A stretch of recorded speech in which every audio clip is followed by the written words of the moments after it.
எரேமியா 16:16. மீன் பிடிக்கிற அநேகரை அழைத்து அனுப்புவேன், இவர்கள் அவர்களை பிடிப்பார்கள். அதற்கு பின்பு வேட்டைக்காரராகிய அநேகரை அழைத்து அனுப்புவேன், இவர்கள் அவர்களை எல்லா மலைகளிலும் எல்லா குன்றுகளிலும் கண்மலைகளின் வெடிப்புகளிலும் வேட்டையாடுவார்கள். கண்களை மூடுவோமா? நல்ல தகப்பனே, சர்வ வல்லமையுள்ள ஆண்டவரே, இந்த அருமையான நேரத்திற்காக உமக்கு ஸ்தோத்திரம். கிருபையுள்ள கரத்தில் எங்களை தாழ்த்துகிறோம். தேவனாகிய கர்த்தர் எங்களுக்கு தந்திருக்கிற சந்தர்ப்பங்களுக்காக நன்றி. உங்களுடைய பாதப்படியிலே உட்கார்ந்து ஆண்டவரே நாங்கள் படிக்கும்படி நீர் பாராட்டின தயவுக்காய் ஸ்தோத்திரம். நீர் மாத்திரம் மகிமைப்படுவீராக. ஆண்டவரே, படிக்கிற காரியங்களில் எங்கள் இருதயத்தில் பதிய கிருபை பாராட்டுங்க. எங்களுக்கு விரோதமாய் போராடுகிற காரியங்களை இயேசுவின் நாமத்தினாலே கடிந்து அப்புறப்படுத்துகிறோம். வசனங்கள் எங்களுக்குள்ளே 100% பலன் கொடுக்க கர்த்தர் கிருபை தருவீராக. மகிமையுள்ள கரத்தில் எங்களை தாழ்த்துகிறோம் எங்கள் ஆண்டவர் இயேசுவின் நாமத்தில் பிதாவே, அல்லேலூயா. எரேமியா தீர்க்கதரிசன புஸ்தகம் 16:16 சொல்லுகிறது, இதோ நான் மீன் பிடிக்கிற அநேகரை அழைத்து அனுப்புவேன், இவர்கள் அவர்களை பிடிப்பார்கள். அதற்கு பின்பு வேட்டைக்காரராகிய அநேகரை அழைத்து அனுப்புவேன். இந்த 2 காரியங்களை குறித்து தான் நாம் இப்பொழுது பார்க்க போகிறோம். மீன் பிடித்தல், வேட்டையாடுதல் அப்படிங்கிறதான ஒரு காரியத்தை நாம் பார்க்க போகிறோம். இது எதை குறித்து சொல்லப்படுகிறது அப்படின்னு சொல்லி பார்த்தீங்கன்னா, ரொம்ப சிம்பிளாக சொல்லணும், நமக்கு புரியும்படி சொல்லணும் அப்படின்னு கேட்டிங்கன்னு சொன்னால், மீன் பிடித்தல் என்பது சுவிசேஷம் அறிவித்தல் அல்லது தேவன் ஜனங்களை காப்பாற்ற விரும்புதல். சுவிசேஷம் என்பது தேவன் ஜனங்களை மீட்கிறதற்காக வரப்போகிற அழிவிலிருந்து. இந்த உலகத்தில் ஆண்டவர் 2 காரியத்தை ஆரம்பிக்கும் போதிலிருந்தே, அதாவது உலகத்தை சிருஷ்டிக்கும் போதிலிருந்தே கர்த்தர் 2 காரியத்தை மிக முக்கியமாக செய்து கொண்டிருக்கிறார். ஒன்று, ஃபஸ்ட் டே என்ன பண்ணார் அப்படின்னு பார்த்தீங்கன்னா, இருள், ஆழத்தின் மேல் இருந்திருந்து தேவன் என்னத்தை சொன்னார்? வெளிச்சம் உண்டாக கடவுது என்று சொன்னார். 2வது நாள் கர்த்தர் படைச்சது என்னன்னு பார்த்தீங்கன்னா, ஆகாய விரிவு. இந்த 2 நாளைக்குள்ள உள்ள ஒரு விஷயம், அதுக்கு பின்னாடி நிறைய இருக்குது. ஒரு விஷயம் என்ன அப்படின்னு கேட்டிங்கன்னா, முதல் நாள் இருளின் மேல் ஆண்டவர் வெளிச்சத்தை வீச பண்ணுகிறார். இது முதல்ல ஃபஸ்ட்டு ஆண்டவர் செய்கிறது. இது எதுக்கு இருக்கிறது என்று நீங்கள் சொன்னால், உங்கள் எல்லாருக்கும் தெரியும், 4ஆம் அதிகாரம் மத்தேயு எழுதின சுவிசேஷத்தில் ஆண்டவர் சொல்லும் போது, இருளில் இருக்கிற ஜனங்கள் பெரிய வெளிச்சத்தை கண்டார்கள், மரண இருளின் திசையில் இருக்கிறவர்களுக்கு வெளிச்சம் உதித்ததென்று. இது எது? இயேசு சுவிசேஷம் சொல்கிறது. இயேசு சுவிசேஷம் சொல்கிறது, மனம் திரும்புங்கள், பரலோக ராஜ்யம் சமீபமாக இருக்கிறது. இது எதற்கான அடையாளம் என்றால், இருளில் இருக்கிற ஜனங்கள் வெளிச்சத்தை காண்புதல், அதாவது மரண இருளின் பள்ளத்தாக்கில் இருக்கிறது. அதனால தான் பைபிள் சொல்லுது, ஆழத்தின் மேல் இருள் இருந்தது, வெளிச்சம் உண்டாக கடவது என்றார். இந்த வெளிச்சம் தான் அங்கே வருது, அவர் தான் வெளிச்சம். அதனால தான் வசனம் சொல்லுது, நகரத்திற்கு வெளிச்சம் கொடுக்க சூரியனும் சந்திரனும் தேவைப்படுவதில்லையா, தேவனுடைய மகிமையே அதை பிரகாசித்தது. அப்போனா அங்கே மிக தெளிவாக இருக்குது, தேவனுடைய வெளிச்சம் என்பது, சுவிசேஷ ஒளி என்பது, தேவனுடையதான அந்த மீட்பு என்பது வெளிச்சமாக இருக்கிறது. அதனால தான் மரண இருள் இருக்கிற ஜனங்கள் வெளிச்சத்தை காண. ஃபஸ்ட்டு கர்த்தர் எப்பவுமே என்ன பண்ணுறாரு? மீட்பை அனுப்புகிறார். அவங்களுக்கு முதல்ல தேவையானதான சுவிசேஷத்தை சொல்லிடுறாரு, மீட்கப்படுகிறதுக்கான வாய்ப்பை கொடுத்துடுறாரு. ஃபஸ்ட்டு எப்பவுமே அப்படி செஞ்சிருவார் ஆண்டவர். இதுதான் ஆண்டவர் மீன் பிடிக்கிறவர்களை அனுப்புவதற்கு ஒப்புமை. எதுக்கான அடையாளம் என்னன்னு கேட்டால், ஆண்டவர் மீன் பிடிக்கிறவர்களை, அதாவது மீன் பிடிக்கிற பேதுருவை பார்த்து சொல்கிறார் இல்லையா, நீ வா, நான் உன்னை மனுஷனை பிடிக்கிறவனாய் மாற்றுவேன் அப்படின்னு சொன்னார் இல்லையா. அதுக்கான அர்த்தம் என்னென்னா, சுவிசேஷம் சொல்லி ஜனங்களை என்ன செய்யறது? காப்பாற்றுறது. மனுஷனை பிடிக்கிறவனாய் மாற்றுவேன். அப்போ ஆண்டவர் மீன் பிடிக்கிறவர்களை அனுப்புகுதல் அப்படிங்கிறதற்கும் அந்த முதலாவது நாள் வெளிச்சம் உண்டாக கடவுது என்பதற்கும் ஒரு ஒத்துமை இருக்கிறது. இப்போ ஃபஸ்ட்டு ஆண்டவர் எப்பவுமே என்ன பண்ணிடுவார்னு கேட்டிங்கன்னு சொன்னால், அவர்களுக்கு வாய்ப்பு கொடுத்துருவார். 2வது நாள் பாருங்கள், கர்த்தர் ஆகாய விரிவை உண்டாக்குறார். இது 2 பார்ட்.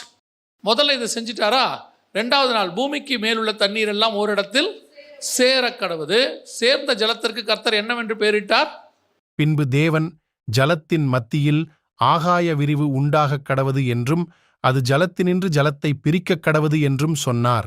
தேவன் ஆகாய விரிவை உண்டு பண்ணி, ஆகாய விரிவுக்கு கீழே இருக்கிற ஜலத்திற்கும் ஆகாய விரிவுக்கு மேலே இருக்கிற ஜலத்திற்கும் பிரிவுண்டாக்கினார். அது அப்படியே ஆயிற்று.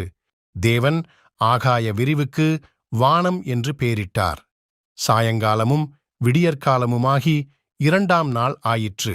முதல் நாள் வெளிச்சத்தை அனுப்பினார், இருளுக்கு மேலே வெளிச்சம் வீசுச்சு. 4வது வசனம் என்ன சொல்லுது? வெளிச்சம் நல்லதென்று தேவன் கண்டார். அதாவது சுவிசேஷம் அறிவித்தல். இருளின் மேல் இருக்கிற ஜனங்கள் பெரிய வெளிச்சத்தை கண்டார்கள். அது நல்லது. அந்த காஸ்பல் நல்லது, அந்த வெளிச்சம் நல்லது. ஏன்னா ஜனங்களை இருளிலிருந்து என்ன செய்ய போகுது? காப்பாற்ற போகுது. அதுக்கு கீழ்ப்படியாதவர்களுக்கு அடுத்து என்ன வரப்போகுது தெரியுமா? 2வது நாள் என்ன வரப்போகுது? ஆகாய விரிவை கர்த்தர் உண்டாக்குகிறார். அதாவது அந்த பூமிக்கு மேல் உள்ள தண்ணீரை கர்த்தர் உண்டாக்குகிறார். இந்த ஆகாய விரிவு எதற்கு பயன்பட்டுச்சு தெரியுமா? கர்த்தர் பாருங்க, 2வது நாள் படைச்சிட்டு நல்லதென்று கண்டார்னு சொல்லலை பாருங்க. அந்த இடத்துல முதல் நாள் நல்லதென்று கண்டார்னு சொன்னாரா? 2வது நாள் என்ன செய்யல? நல்லதென்று கண்டார்னு சொல்லல. ஆனால் 3வது நாள் சொல்லும் போது அது தேவன் நல்லதென்று கண்டார். 10வது வசனம் என்ன சொல்லுது? சேர்ந்த ஜலத்திற்கு சமுத்திரம் என்று பெயரிட்டார், தேவன் அது நல்லது என்று கண்டார். எல்லா நாளும் அப்படிதான் இருக்கும். பார்த்தீங்கன்னு சொன்னால் நல்லது என்று கண்டார். 18வது வசனம் ஆகாய விரிவிலே வைத்தார், தேவன் அது நல்லது என்று கண்டார். 5வது நாளையும் அதே மாதிரி பார்த்தீங்கன்னு சொன்னால் 21ஆம் வசனம் சகலவித பட்சிகளையும் சிருஷ்டித்தார், தேவன் அது நல்லது என்று கண்டார். 6வது நாளில் படைச்சிட்டு தேவன் அதை நல்லது என்று கண்டார். வசனம் அப்படிதான் சொல்லுது. 31வது வசனம் தேவன் தாம் உண்டாக்கின எல்லாவற்றையும் பார்த்தார், அது மிகவும் நன்றாயிருந்தது. அப்ப தேவன் எல்லாத்தையும் படைக்கும் போது நல்லது நல்லதுன்னு சொல்றாரு. 2வது நாள் மட்டும் தேவன் என்ன செய்யல? நல்லது என்று கண்டார்னு சொல்லல. அவருடைய அர்த்தம் ஏன் அப்படின்னு கேட்டீங்கன்னா, 7ஆம் அதிகாரம் ஆதியாகமத்தின் புஸ்தகத்தை நீங்கள் வாசிக்கும் போது நியாய தீர்ப்பை பற்றி சொல்லும் பொழுது 11வது வசனம் வாசிங்க பார்ப்போம். நோவாவுக்கு 600ஆம் வயதாகும் வருஷம் 2ஆம் மாதம் 17ஆம் தேதியாகிய அந்நாளிலே மகா ஆழத்தின் ஊற்றுக்கண்களெல்லாம் பிளந்தன, வானத்தின் மதகுகளும் திறவுண்டன. இந்த வானத்தின் மதகுனா வாட்டர் கேனப்பி. எது தெரியுமா? ஆகாய விரிவு. கர்த்தர் மேலே தண்ணி உண்டாக்குனார்ல, அந்த தண்ணியை எதுக்கு உண்டாக்குனார் தெரியுமா? 1650 வருஷம் கழிச்சு மனுஷனுக்கு நியாய தீர்ப்பு கொடுக்கறதுக்கு என்று உண்டாக்கினார். முதல் நாள் சுவிசேஷத்தை உண்டாக்கினார், மனுஷனுக்கு மீட்புக்கான வெளிச்சத்தை உண்டாக்கினார். 2வது நியாய தீர்ப்பை உண்டாக்கி வைத்தார். அதாவது சுவிசேஷம் சொல்லப்படும் போதே நியாய தீர்ப்பும் ரெடியாக இருக்குன்னு அர்த்தம். ஆண்டவர் வெளிச்சத்தை உண்டாக்கும் போதே வானத்திலிருந்து ஜலம் கீழே வருவதற்கான எல்லாத்தையும் ரெடி பண்ணி வச்சுட்டாருன்னு அர்த்தம். அதனால தான் 2வது நாளை கர்த்தர் நல்லது என்று கண்டார்னு சொல்லலை. மிச்சம் எல்லா நாளையும் நல்லதென்று கண்டார் நல்லதென்று கண்டார்னு சொன்ன ஆண்டவர் 2வது நாள் மட்டும் என்ன செய்யல? நல்லதென்று கண்டார்னு சொல்ல. காரணம் என்ன அப்படின்னு கேட்டிங்கன்னா, அது நியாய தீர்ப்புக்கு என்று வைத்தார். அதே மாதிரி தான் கர்த்தர் ஒரு காரியத்தை செய்யும் பொழுதே அதற்கான பிரதிபலன், அதான் அவர் சொல்றார், அவனவன் கிரியைக்கு தக்கதான பலன் என்னோடு கூட வருகிறது. ஆண்டவர் சுவிசேஷம் சொல்றவனையும் அனுப்புறாரு, மீன் பிடிக்கிறவனையும் அனுப்புறாரு. அனுப்பிட்டு திருப்பி சொல்றாரு, நான் முதல்ல இவங்க எல்லாரையும் அனுப்பிடுவேன், அவர்கள் அநேகரை பிடிப்பார்கள். சுவிசேஷம் சொல்றவங்க என்ன செய்வாங்க? அநேகரை மீட்பார்கள். அப்படி சுவிசேஷத்திற்கு கீழ்ப்படியாதவர்களை கர்த்தர் என்ன செய்வாராம்? கடைசியா வேட்டைக்காரரை அனுப்புவாராம். இந்த வேட்டைக்காரர் ஸ்பிரிட் அது எது தெரியுமா குறிக்கும்? இது கடைசியாய் நியாய தீர்ப்பு கொடுக்க வருகிறவர்கள். இந்த பைபிளில் இந்த நியாய தீர்ப்பு கொடுக்க வருகிறவங்கன்னு கொஞ்சம் பேரை கர்த்தர் ஏற்படுத்துறார். கொஞ்சம் பேர் என்ன செய்கிறாரு? ஏற்படுத்துறார். அதாவது நமக்கு தெரிஞ்சிருக்கிறபடி நியாயாதிபதிகள் புஸ்தகத்தை நீங்கள் எடுத்துக்கொள்ளுங்களேன். நியாயாதி புஸ்தகத்தில் நீங்கள் எடுத்துக்கொண்ட போது ஆண்டவர் இஸ்ரவேல் ஜனங்களுக்கு ஒரு தேசத்தை கொண்டு வந்து கொடுத்துட்டாரு, ஆசாரிப்பு கூடாரம் கொடுத்துட்டாரு. ஆனால் இவங்க கொஞ்ச நாளில் தேவனை விட்டு தூரம் போயிட்டாங்க. போன பிறகு கர்த்தர் என்ன பண்ணுறாரு? இவர்களை பிடித்து ஒவ்வொரு ராஜா கையிலையாக ஒப்படைச்சிக்கிட்டே வர்றார். ஒவ்வொரு ராஜாக்கள் கையில் ஒப்படைச்சிக்கிட்டே வரும்போது ஒவ்வொரு ராஜாக்கள் கையில் இவங்க மாட்டும் பொழுதும் அவர்கள் இவர்களை வேட்டையாடுவார்கள். அவர்கள் இவர்களை வேட்டையாடும் போது அந்த வேட்டையாடுகிற காலகட்டங்களிலே இவர்கள் தேவனை நோக்கி கதறுவார்கள். அதுக்கு முன்னாடியே கர்த்தர் என்ன பண்ணுவார் தெரியுமா? இவங்களுக்கு எச்சரிப்பு கொடுப்பார். இப்போ உதாரணமாக ஏலியோடைய காலத்தில் பெட்டி பிடிபட்டு போகும். பிடிபட்டு போகிறதுக்கு முன்னாடியே ஏலிக்கு கர்த்தர் என்ன பண்ணுவார் தெரியுமா? அதை உணர்த்துவார். ஏலிகிட்ட வந்து சொல்லுவார். நியாயாதிபதிகள் புஸ்தகத்தில் 2ஆம் அதிகாரத்திலிருந்தே சொல்லிக்கிட்டே வருவார். நீ என்னை பார்க்கலாம், உன் பிள்ளைகளை அதிகமாய் நேசிப்பு, உன் குமாரரை அதிகமாய் நேசிப்பானேன், உன் பிள்ளைகள் காணிக்கைகளை இப்படியெல்லாம் பண்ணுறாங்க, எல்லாம் சொல்லிக்கிட்டே வருவார். கடைசியாக சாமுவேலை வச்சும் சொல்லுவார். 1 சாமுவேலின் புஸ்தகத்தில் நீங்கள் திருப்பிக் கொள்ளும் பொழுது 2வது 3வது அதிகாரத்தை நீங்கள் வாசிக்கும் பொழுது ஆண்டவர் பாருங்க, சாமுவேல்கிட்ட சொல்றதுக்கு முன்னாடியே ஆண்டவர் சொல்றாரு. 29 வாசிங்க. என் வாசஸ்தலத்திலே செலுத்தும்படி நான் கட்டளையிட்ட என் பலியையும் என் காணிக்கையையும் நீங்கள் உதைப்பானேன். என் ஜனமாகிய இஸ்ரவேலின் காணிக்கைகளிலெல்லாம் பிரதானமானவைகளைக் கொண்டு உங்களை கொழுக்க பண்ணும்படிக்கு நீ என்னை பார்க்கிலும் உன் குமாரரை மதிப்பானேன் என்கிறார். இது யாரு கர்த்தர் சொன்னாரா? நேரா கர்த்தர் சொன்னாரா? இல்லை. வசனம் என்ன சொல்ல? 27 வாசிங்க. தேவனுடைய மனுஷன் ஒருவன் ஏலியினிடத்தில் வந்து, கர்த்தர் அனுப்புகிறார், ஒரு மீன் பிடிக்கிறவனை அனுப்புகிறார். எப்பா, இந்த மாதிரி தப்பு நடக்குது, இங்கே காணிக்கையில் இடத்துல பிரச்சனை நடக்குது, பார்த்துக்க, நீ பசங்களை அதிகமாக நேசிக்கிற.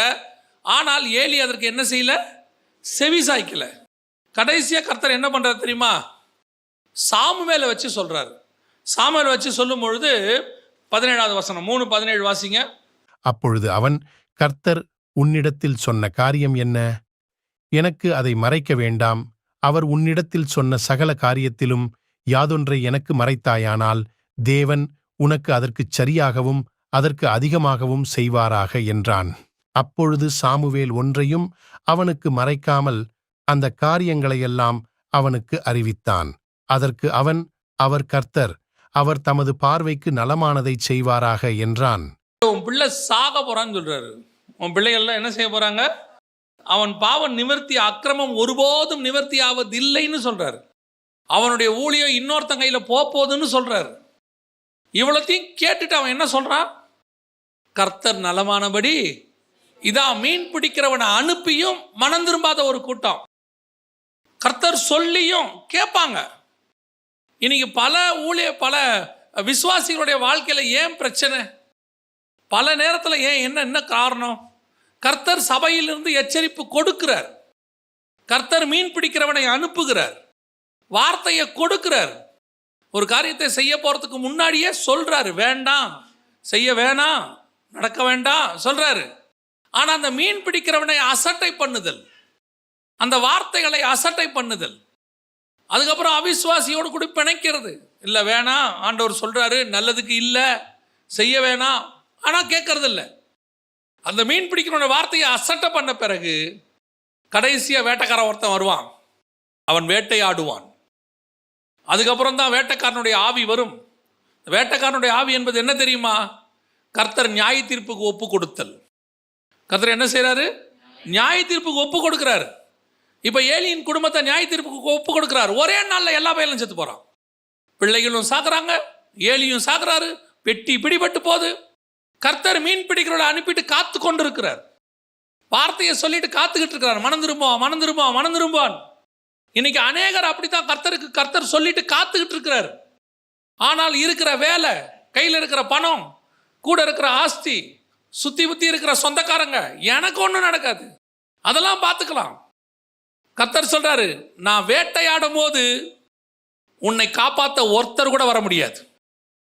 நீ எப்பேற்பட்ட தேசத்தில் இருந்தாலும் சரி, நீ எருசலேம் பட்டணமாய் இருந்தாலும் சரி, அதில் இருக்கக்கூடிய தேவ சித்தத்தின்படி கட்டப்பட்ட தன் தேவாலயமாய் இருந்தாலும் சரி, கர்த்தர் சொல்றாரு, தேவாலயத்தின் எருசலேம் மண்மேடாகி போகும், ஆலயத்தின் பர்வதம் சீலோவை போல மாறும். எரேமியா 26 கர்த்தர் சொல்றாரு. மீகா 3 இருக்குது. ரொம்ப கேர்ஃபுல்லா இருந்து கொள்ளணும். மீன் பிடிக்கிறவர்களை அனுப்பும் போது கர்த்தர் கிருபையா, இரக்கமா, தயவா பேசும்போதே அதை கேட்டு மனம் திரும்பி விட்டால் நல்லது. அந்த வார்த்தைக்கு செவி கொடுத்து விட்டால் நல்லது. மீன் பிடிக்கிறவனை அசட்ட பண்ணிட்டோம், வேட்டைக்காரர்கள் வருவார்கள். இது நியாயம் தீர்க்கிற ஸ்பிரிட்.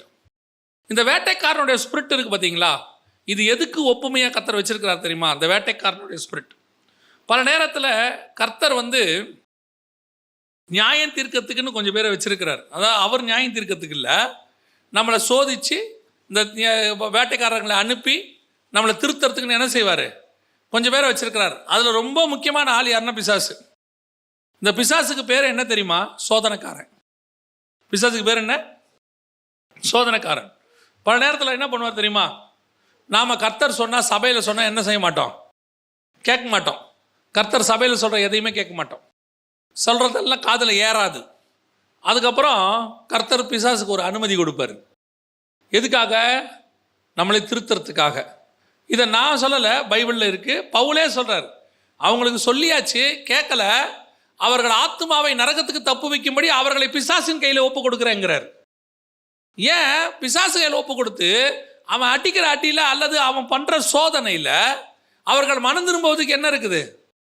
வாய்ப்பு இருக்குது. அப்படித்தான் அவங்க வருவாங்க, இந்த வேட்டைக்காரர்கள் வருவாங்க. இது ஒரு பிசாசினுடைய ஸ்பிரிட்டினுடைய ஒரு இன்னொரு காரியம், வேட்டைக்காரர்கள்.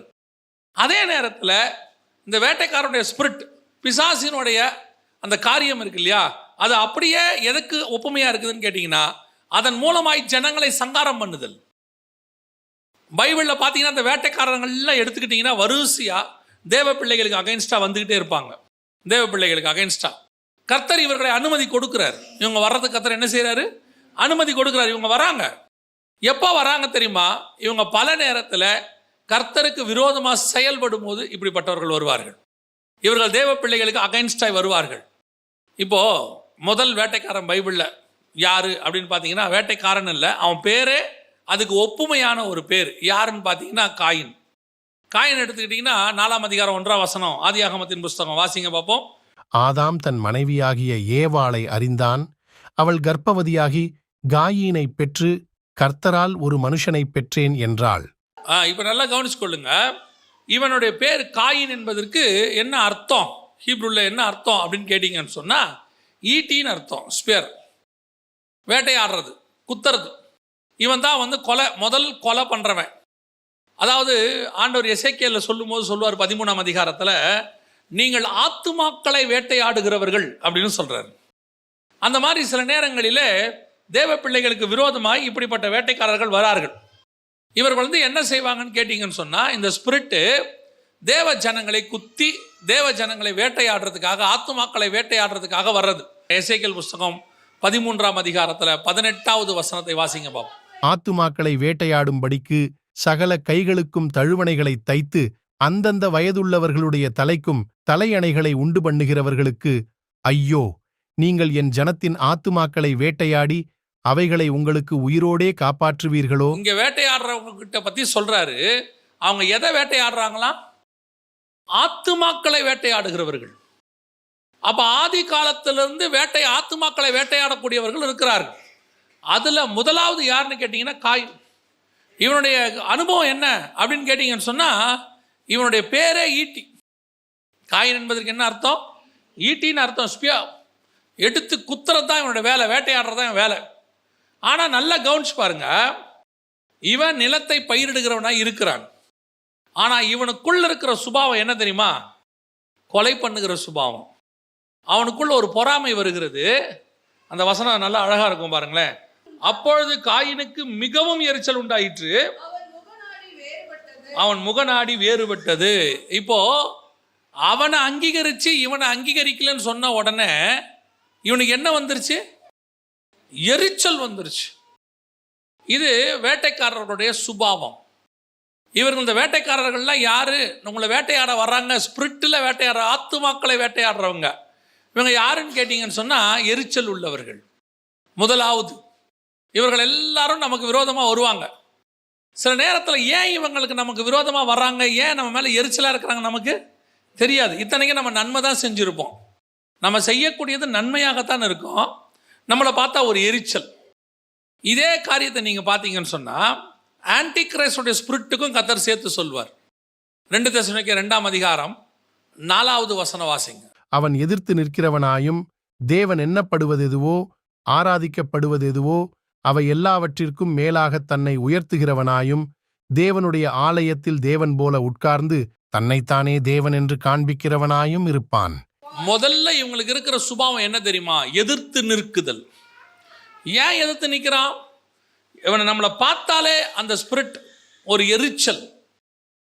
உன் காணிக்கை நீ கொடுத்த, ஏன் காணிக்கையை நான் கொடுத்தேன். அங்கீகரிக்கிறதும் அங்கீகரிக்காததும் அவர்கிட்ட இருக்குது. அவர் அங்கீகரிச்சாரு, அவர் அங்கீகரிக்கல. அப்போ அங்கீகரிக்கலைன்னா யார் மேலே எரிச்சல் வரணும்? அவர் மேலே தானே உனக்கு எரிச்சல் வரணும். ஏன் என்னை காணிக்கை நீங்கள் அங்கீகரிக்கலன்னு கேட்கணும் இல்லை? அந்த காணிக்கையில் நிறைய டிஃப்ரென்ஸ் இருக்குது. காயின் செலுத்தினது எப்படிப்பட்டது? நிலத்தின் பயிர் வகைகளில் சிலவற்றை தெரிந்து கொண்டான். ஆனால் ஆபேல் தெரிந்து கொண்டது தன் மந்தைகளில் தலையீற்றுகள் எல்லாம் அவைகளில் கொழுமையான ஃபர்ஸ்ட் பானெல்லாம் எடுத்துட்டான், அதுலேயும் தி பெஸ்ட் கொண்டு வரான். இது வெளியரங்கமா. இதுவே நீங்கள் சொல்லணும்னு சொன்னால், இவன் வந்து விழுந்து போன ஆதாமுக்கு பதிலாக பலி செலுத்துகிறவனாய் காணப்படுகிறவன்.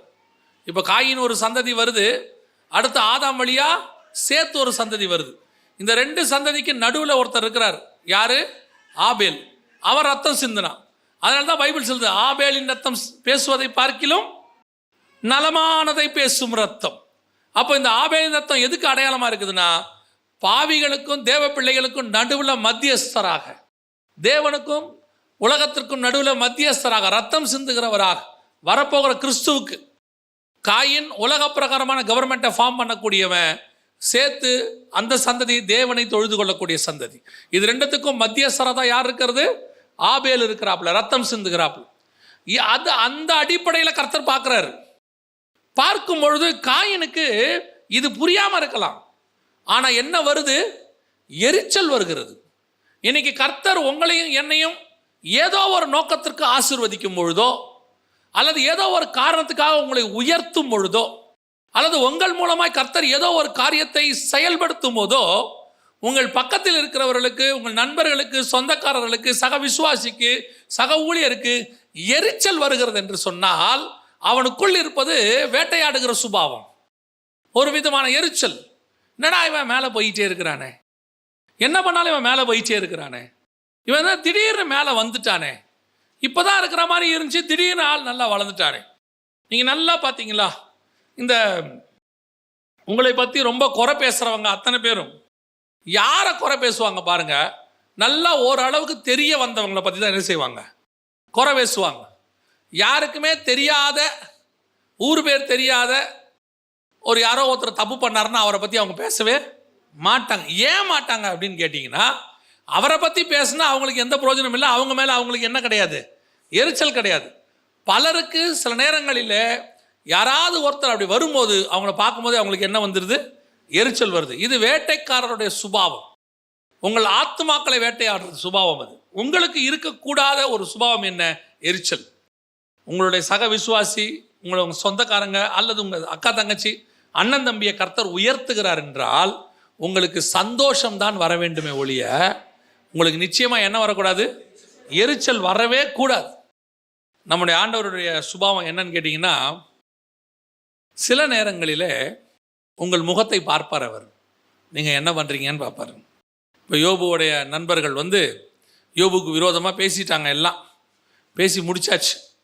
இப்போது அவங்க பண்ணது தப்புன்னு உணர்த்திட்டு அவங்கக்கிட்ட சொல்கிறாரு, நீங்கள் போய் யோபுக்கிட்ட என்ன செய்யுங்க, போய் கேளுங்க, அவன் உங்களுக்காக வேண்டுதல் செய்வான், நான் உங்கள் பாவத்தை மன்னிச்சிடுறேன்னு சொல்லுவார். இவங்களும் வந்து கேட்டாங்க யோபுக்கிட்ட.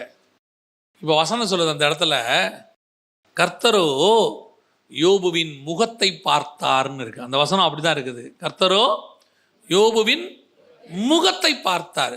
அவங்க வந்து கேட்டாச்சு, யோபு என்ன பண்ண போகிறான்? இப்போ இதான் சான்ஸு. என்ன பேச்சு பேசுனீங்க நீங்கள்? என்ன ஒரு கோபம், அவங்க மேலே ஒரு குரோதம், ஒரு வைராக்கியம் எதுவுமே கிடையாது. வசனம் தெளிவாக சொல்லுது, கர்த்தரோ யோபுவின் முகத்தை பார்த்தார். அடுத்த வசனம் சொல்லுது, யோபு தன் நண்பர்களுக்காக வேண்டுதல் செய்தான். உங்கள் நண்பர்கள் யாராவது உங்களுக்கு விரோதமாக எழும்புனா உங்களுக்கு என்ன வரக்கூடாது? கோபம் வரக்கூடாது, எரிச்சல் வரவே கூடாது. பரவாயில்லன்னு விட்டுட்டு போயிட்டே இருங்க. நம்மக்கிட்ட வாங்கினவங்க, நம்மக்கிட்ட உதவி வாங்கினவங்க தான் நம்ம குதிங்கால உயர்த்துவாங்க. மற்றவங்க செஞ்சால் கூட நமக்கு என்ன செய்யாது? மனசுக்கு ரொம்ப பெருசாக பாதிப்பு வராது. யாரோ ஒருத்தன் ஏதோ பேசிட்டு போட்டோம், நம்மளை பற்றி தெரிஞ்சால் அவன் பேச மாட்டான் நம்ம நினச்சிக்கலாம். சில நேரத்தில் நம்மளை பற்றி தெரிஞ்சவங்க பேசுவாங்க. அதுவும் எப்படி பேசுவாங்க தெரியுமா? இல்லாததை பேசுவாங்க, அதுவும் துணிகரமாக பேசுவாங்க. அது சில நேரத்தில் நம்மளுடைய இருதயத்தை உடைக்கும். இவங்களா இப்படி பேசிட்டாங்க, இவங்க இப்படி பண்ணிட்டாங்களா அப்படின்னு ஒரு எண்ணம் ஒன்று வரும். அப்போ வரும்போது அதை எப்படி எடுத்துக்கணும்னு தெரியுமா? சரி போட்டோம், இவர்களும் மனுஷங்க தான் அப்படின்ட்டு அதை கடந்து போயிடணுமே ஒழிய ஒரு நாளும் அவங்க மேலே என்ன வரக்கூடாது?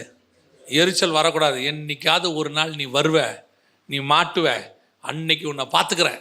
இல்லை, கர்த்தர் நம் முகத்தை பார்க்கிறார், கர்த்தர் நம் இருதயத்தை பார்க்கிறார், என்ன பண்ணுறோன்னு பார்க்குறாரு. இருந்துட்டு போட்டோம், பேசிட்டான்.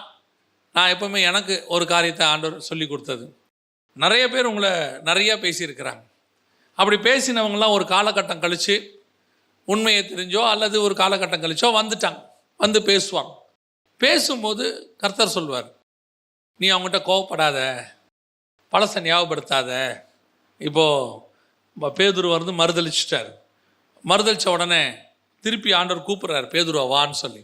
பேதுரு வந்தார். வந்த உடனே இயேசு ஒரு இடத்துல கூட அவரை பார்த்து என்ன செய்யலை, என்ன பேதுரு இப்படி பண்ணிட்ட, அப்படி கூட இல்லை.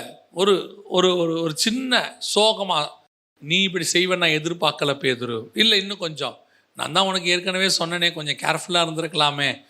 எதுவுமே பாருங்கள், அந்த விஷயத்தையே கர்த்தர் என்ன செய்யலை, அவங்ககிட்ட பேசவே இல்லை. ஏன் தெரியுமா? அது மாய்மாலம் அல்ல, அவர் இருதயத்திலேயே அப்படி இல்லை, அதை மறந்துட்டார். அது நான் உயிரோடு இருக்கும்போது நீ எனக்கு செஞ்சது, உயிர் தெழுந்த பிறகு எனக்கு ஒன்றுமே இல்லை, எல்லாம் மாறிடுச்சு, மறுரூபம் ஆயிடுச்சு, பழையவைகள் எல்லாம் ஒழிஞ்சு போச்சு. எப்போ கர்த்தர் உங்களை மாற்றி அமைச்சிட்டாரோ, எப்போ கர்த்தர் உங்களை மறுரூபமாக்குகிறாரோ, கர்த்தர் உங்களுக்குள்ளே பூரணப்படுதலை கொண்டு வராரோ, அந்த பூரணப்படுதலில் ஒன்று தான் உங்களுக்கு விரோதமாய் செய்தவர்களை மன்னித்தல். எரிச்சல் அடையாதீங்க, விட்டு தள்ளுங்க, போட்ட விடுங்க, என்ன பண்ணிட போகிறான். நல்ல ஒரு காரியத்தை மட்டும் தெரிஞ்சுக்கொள்ளுங்க, பொய் பேசுகிறவன் ரொம்ப நாள் வளர்ச்சி அடைஞ்ச முடியவே முடியாது. சகித்து கொள்ளுகிறவனை கர்த்தர் ஒரு நாளும் கைவிடுகிறதும் இல்லை. அல்லேலூயா. இது முதலாவது ஒரு வேட்டைக்காரன் பைபிளில் கர்த்தர் அனுமதி கொடுத்து வந்தது. ரெண்டாவது ஒரு வேட்டைக்காரன் இருக்கிறான் பைபிளில். இவன் யாருன்னு சொல்லி பார்த்தா வாசிங்க, ஆதியாகமத்தின் புஸ்தகம் 10ஆம் அதிகாரம் 9வது வசனத்தை வாசிங்க. இவன் கர்த்தருக்கு முன்பாக பலத்த வேட்டைக்காரனாயிருந்தான். ஆகையால் கர்த்தருக்கு முன்பாக பலத்த வேட்டைக்காரனான நிம்ரோதைப் போல என்னும் வழக்கச் சொல் உண்டாயிற்று. அது எப்படி கர்த்தருக்கு முன்பாக பலத்த வேட்டைக்காரன்? இதுக்கு தான் அந்த எசேக்கியேல் 13ஆம் அதிகாரம் 18 நான் சொன்னேன்.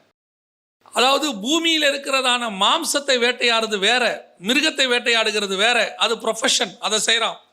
ஆனால் சிலர் எதை வேட்டையாடுவார்கள்? ஆத்துமாவை வேட்டையாடுவார்கள். நிம்ரோத் யார் தெரியுமா? இன்னைக்கு நீங்கள் இருக்கக்கூடியதான பேகன் வர்ஷிப் அப்படின்னு சொல்லுவாங்க. அதாவது உலக பிரகாரமான இருக்கக்கூடியதான வழிபாடுகள், தேவனை தவிர்த்து இருக்கக்கூடிய மற்ற வழிபாடுகள், அது கிரேக்க வழிபாடோ, சீன வழிபாடோ, ஆசிய வழிபாடோ, இந்திய வழிபாடோ, இலங்கை வழிபாடோ, அல்லது யூரோப்பிய வழிபாடோ, நம்ம பைபிள் சொல்லியிருக்கிற வழிபாடை தவிர்த்து இந்த உலகத்தில் இருக்கிறதான பழங்காலத்து வழிபாடுகள் நான் சொல்கிறேன், பேகன் வர்ஷிப் அப்படின்னு சொல்லுவாங்க. இந்த பேகன் வர்ஷிப் அத்தனைக்கும் தகப்பன் தான் இந்த நிம்ரோத். அது எல்லாத்தையும் உருவாக்கின ஆள் யாருன்னு கேட்டிங்கன்னா நிம்ரோத் ஃபேமிலி. அது ஒரு ஹிஸ்ட்ரின்னு வச்சுக்கோங்களேன், நிம்ரோத் ஃபேமிலி. இந்த நிம்ரோத்தோடைய மனைவி செமிராமிஸ், அந்த நிம்ரோத்தோடைய பையன் தான் தம்மூஸ். தம்மூஸ் யாருன்னு கேட்டிங்கன்னு சொன்னால் 8:14 எசேக்கியேல் 8:14 வாசிங்க. என்னை கர்த்தருடைய ஆலயத்தின் வடக்கு வாசல் நடையிலே கொண்டு போனார், அங்கே தம்மூசுக்காக அழுது கொண்டிருக்கிற ஸ்திரீகள். யார் இந்த தம்மூஸ்னா? இவர் தான் நிம்ரோத்தோடைய பையன். இது வந்து ஹிஸ்ட்ரி. இந்த தம்மூஸ் பற்றி இருக்கும். அப்புறம் வந்துட்டு இந்த தம்மூஸோடைய அம்மாவை பற்றி 7ஆம் அதிகாரம் எரேமியா புஸ்தகத்தில் இருக்கும், வானராக்கினி அப்படின்னு இருக்கும். எனக்கு மனமடிவு உண்டாக்க அந்நிய தேவர்களுக்கு வானவழிகளை வார்க்கிறார்கள். இந்த வானராக்கினிங்கிறது யாரை குறிக்குதுன்னு சொன்னால் இந்த நிம்ரோத்தோடைய மனைவி. நிம்ரோத்தை பற்றி அங்கே இருக்குது. தம்மூஸுங்கிறது நிம்ரோத்தோடைய பையன். இவங்க தான் இன்னைக்கு உலகத்தில் இருக்கக்கூடிய எல்லா விதமான புறமத வழிபாடுகள் அப்படின்னு சொல்லுவாங்க, பேகன் வர்ஷிப், அத்தனைக்கும் இவர்கள் தான் ஸ்டார்டிங் பாயிண்ட். 11ஆம் அதிகாரம் பாபேலிருந்து ஆரம்பிச்சிச்சு. அதனால தான் வெளிப்படுத்தல் 17:5 நீங்கள் வாசிக்கும் போது மகாபாபிலோன் வேசிகளுக்கும் பூமியில் உள்ள அருவருப்புகளுக்கும் தாய் என்னும் நாமம் அவள் நெற்றியில் எழுதியிருந்ததுன்னு இருக்கும். அவள் தாய், அவள் தான் எல்லாத்தையும் பிறப்பித்தவ, எல்லாத்தையும் பெற்றெடுத்ததுன்னு அர்த்தம் பாபிலோன். அந்த பாபிலோன் பெற்றெடுக்கிறதுக்கு காரணமாக இருந்த ஒரு ஆள் யாருன்னா நிம்ரோத். கர்த்தருக்கு முன்பாக பலத்த வேட்டைக்காரன் அப்படின்னா என்ன அர்த்தம்னா, இவன் கர்த்தருக்கு முன்பாக வேட்டையாடுறவன். எதை? ஆத்மாக்களை, ஜனங்களை தேவனை விட்டு திருப்புறவன், தேவனை கொள்ளை பொருளாக கொண்டு போறவன். இப்போ யோசிச்சு பாருங்களேன், அதுக்கு முன்னாடி தான் சில 100 வருஷங்களுக்கு முன்பாக தான் நோவா அவ்வளோ பெரிய மீன் பிடிக்கிறவனை கர்த்தர் அனுப்பி வச்சிருக்கிறார். நோவா மூலமாக என்ன பண்ணியிருக்கிறாரு? 100 வருஷத்துக்கு மேலே கர்த்தர் பிரசங்கம் பண்ணிக்கிறார். அதான் மீன் பிடிக்கிறவன் தான் நோவா. அவன் சொல்கிறான், நீதியை பிரசங்கித்தவனாகிய நோவா, பேதுரு புஸ்தகம் சொல்லுது. ஆனால் இன்னைக்கு அந்த அந்த நீதியை பிரசங்கித்த அந்த 100 வருஷமாக அவன் கேட்கல. அதுக்கப்புறம் என்னாச்சு? பெரிய ஜலப்பிரளயம் வந்துச்சு, அழிவு வந்துச்சு. சேம் காம் யாபேத் வராங்க. அதுக்கப்புறம் நோவா 300 வருஷம் மேலே உயிரோடு இருக்கிறார், அது வேற விஷயம்.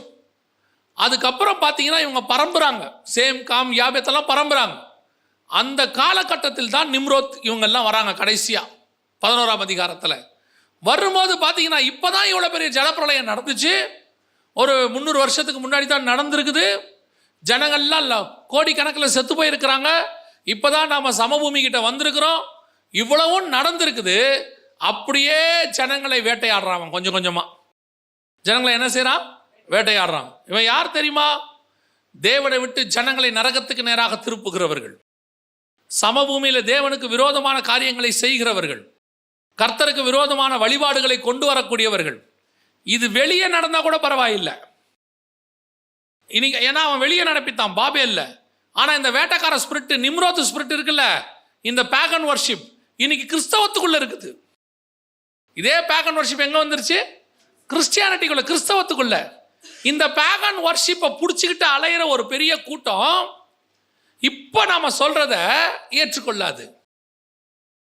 இயேசு கிறிஸ்து 2000 வருஷத்துக்கு முன்னாடி நியாயப்பிரமாணம் கொடுத்தார். மோசே மூலமா கொடுக்குறார், தூதனானவரா.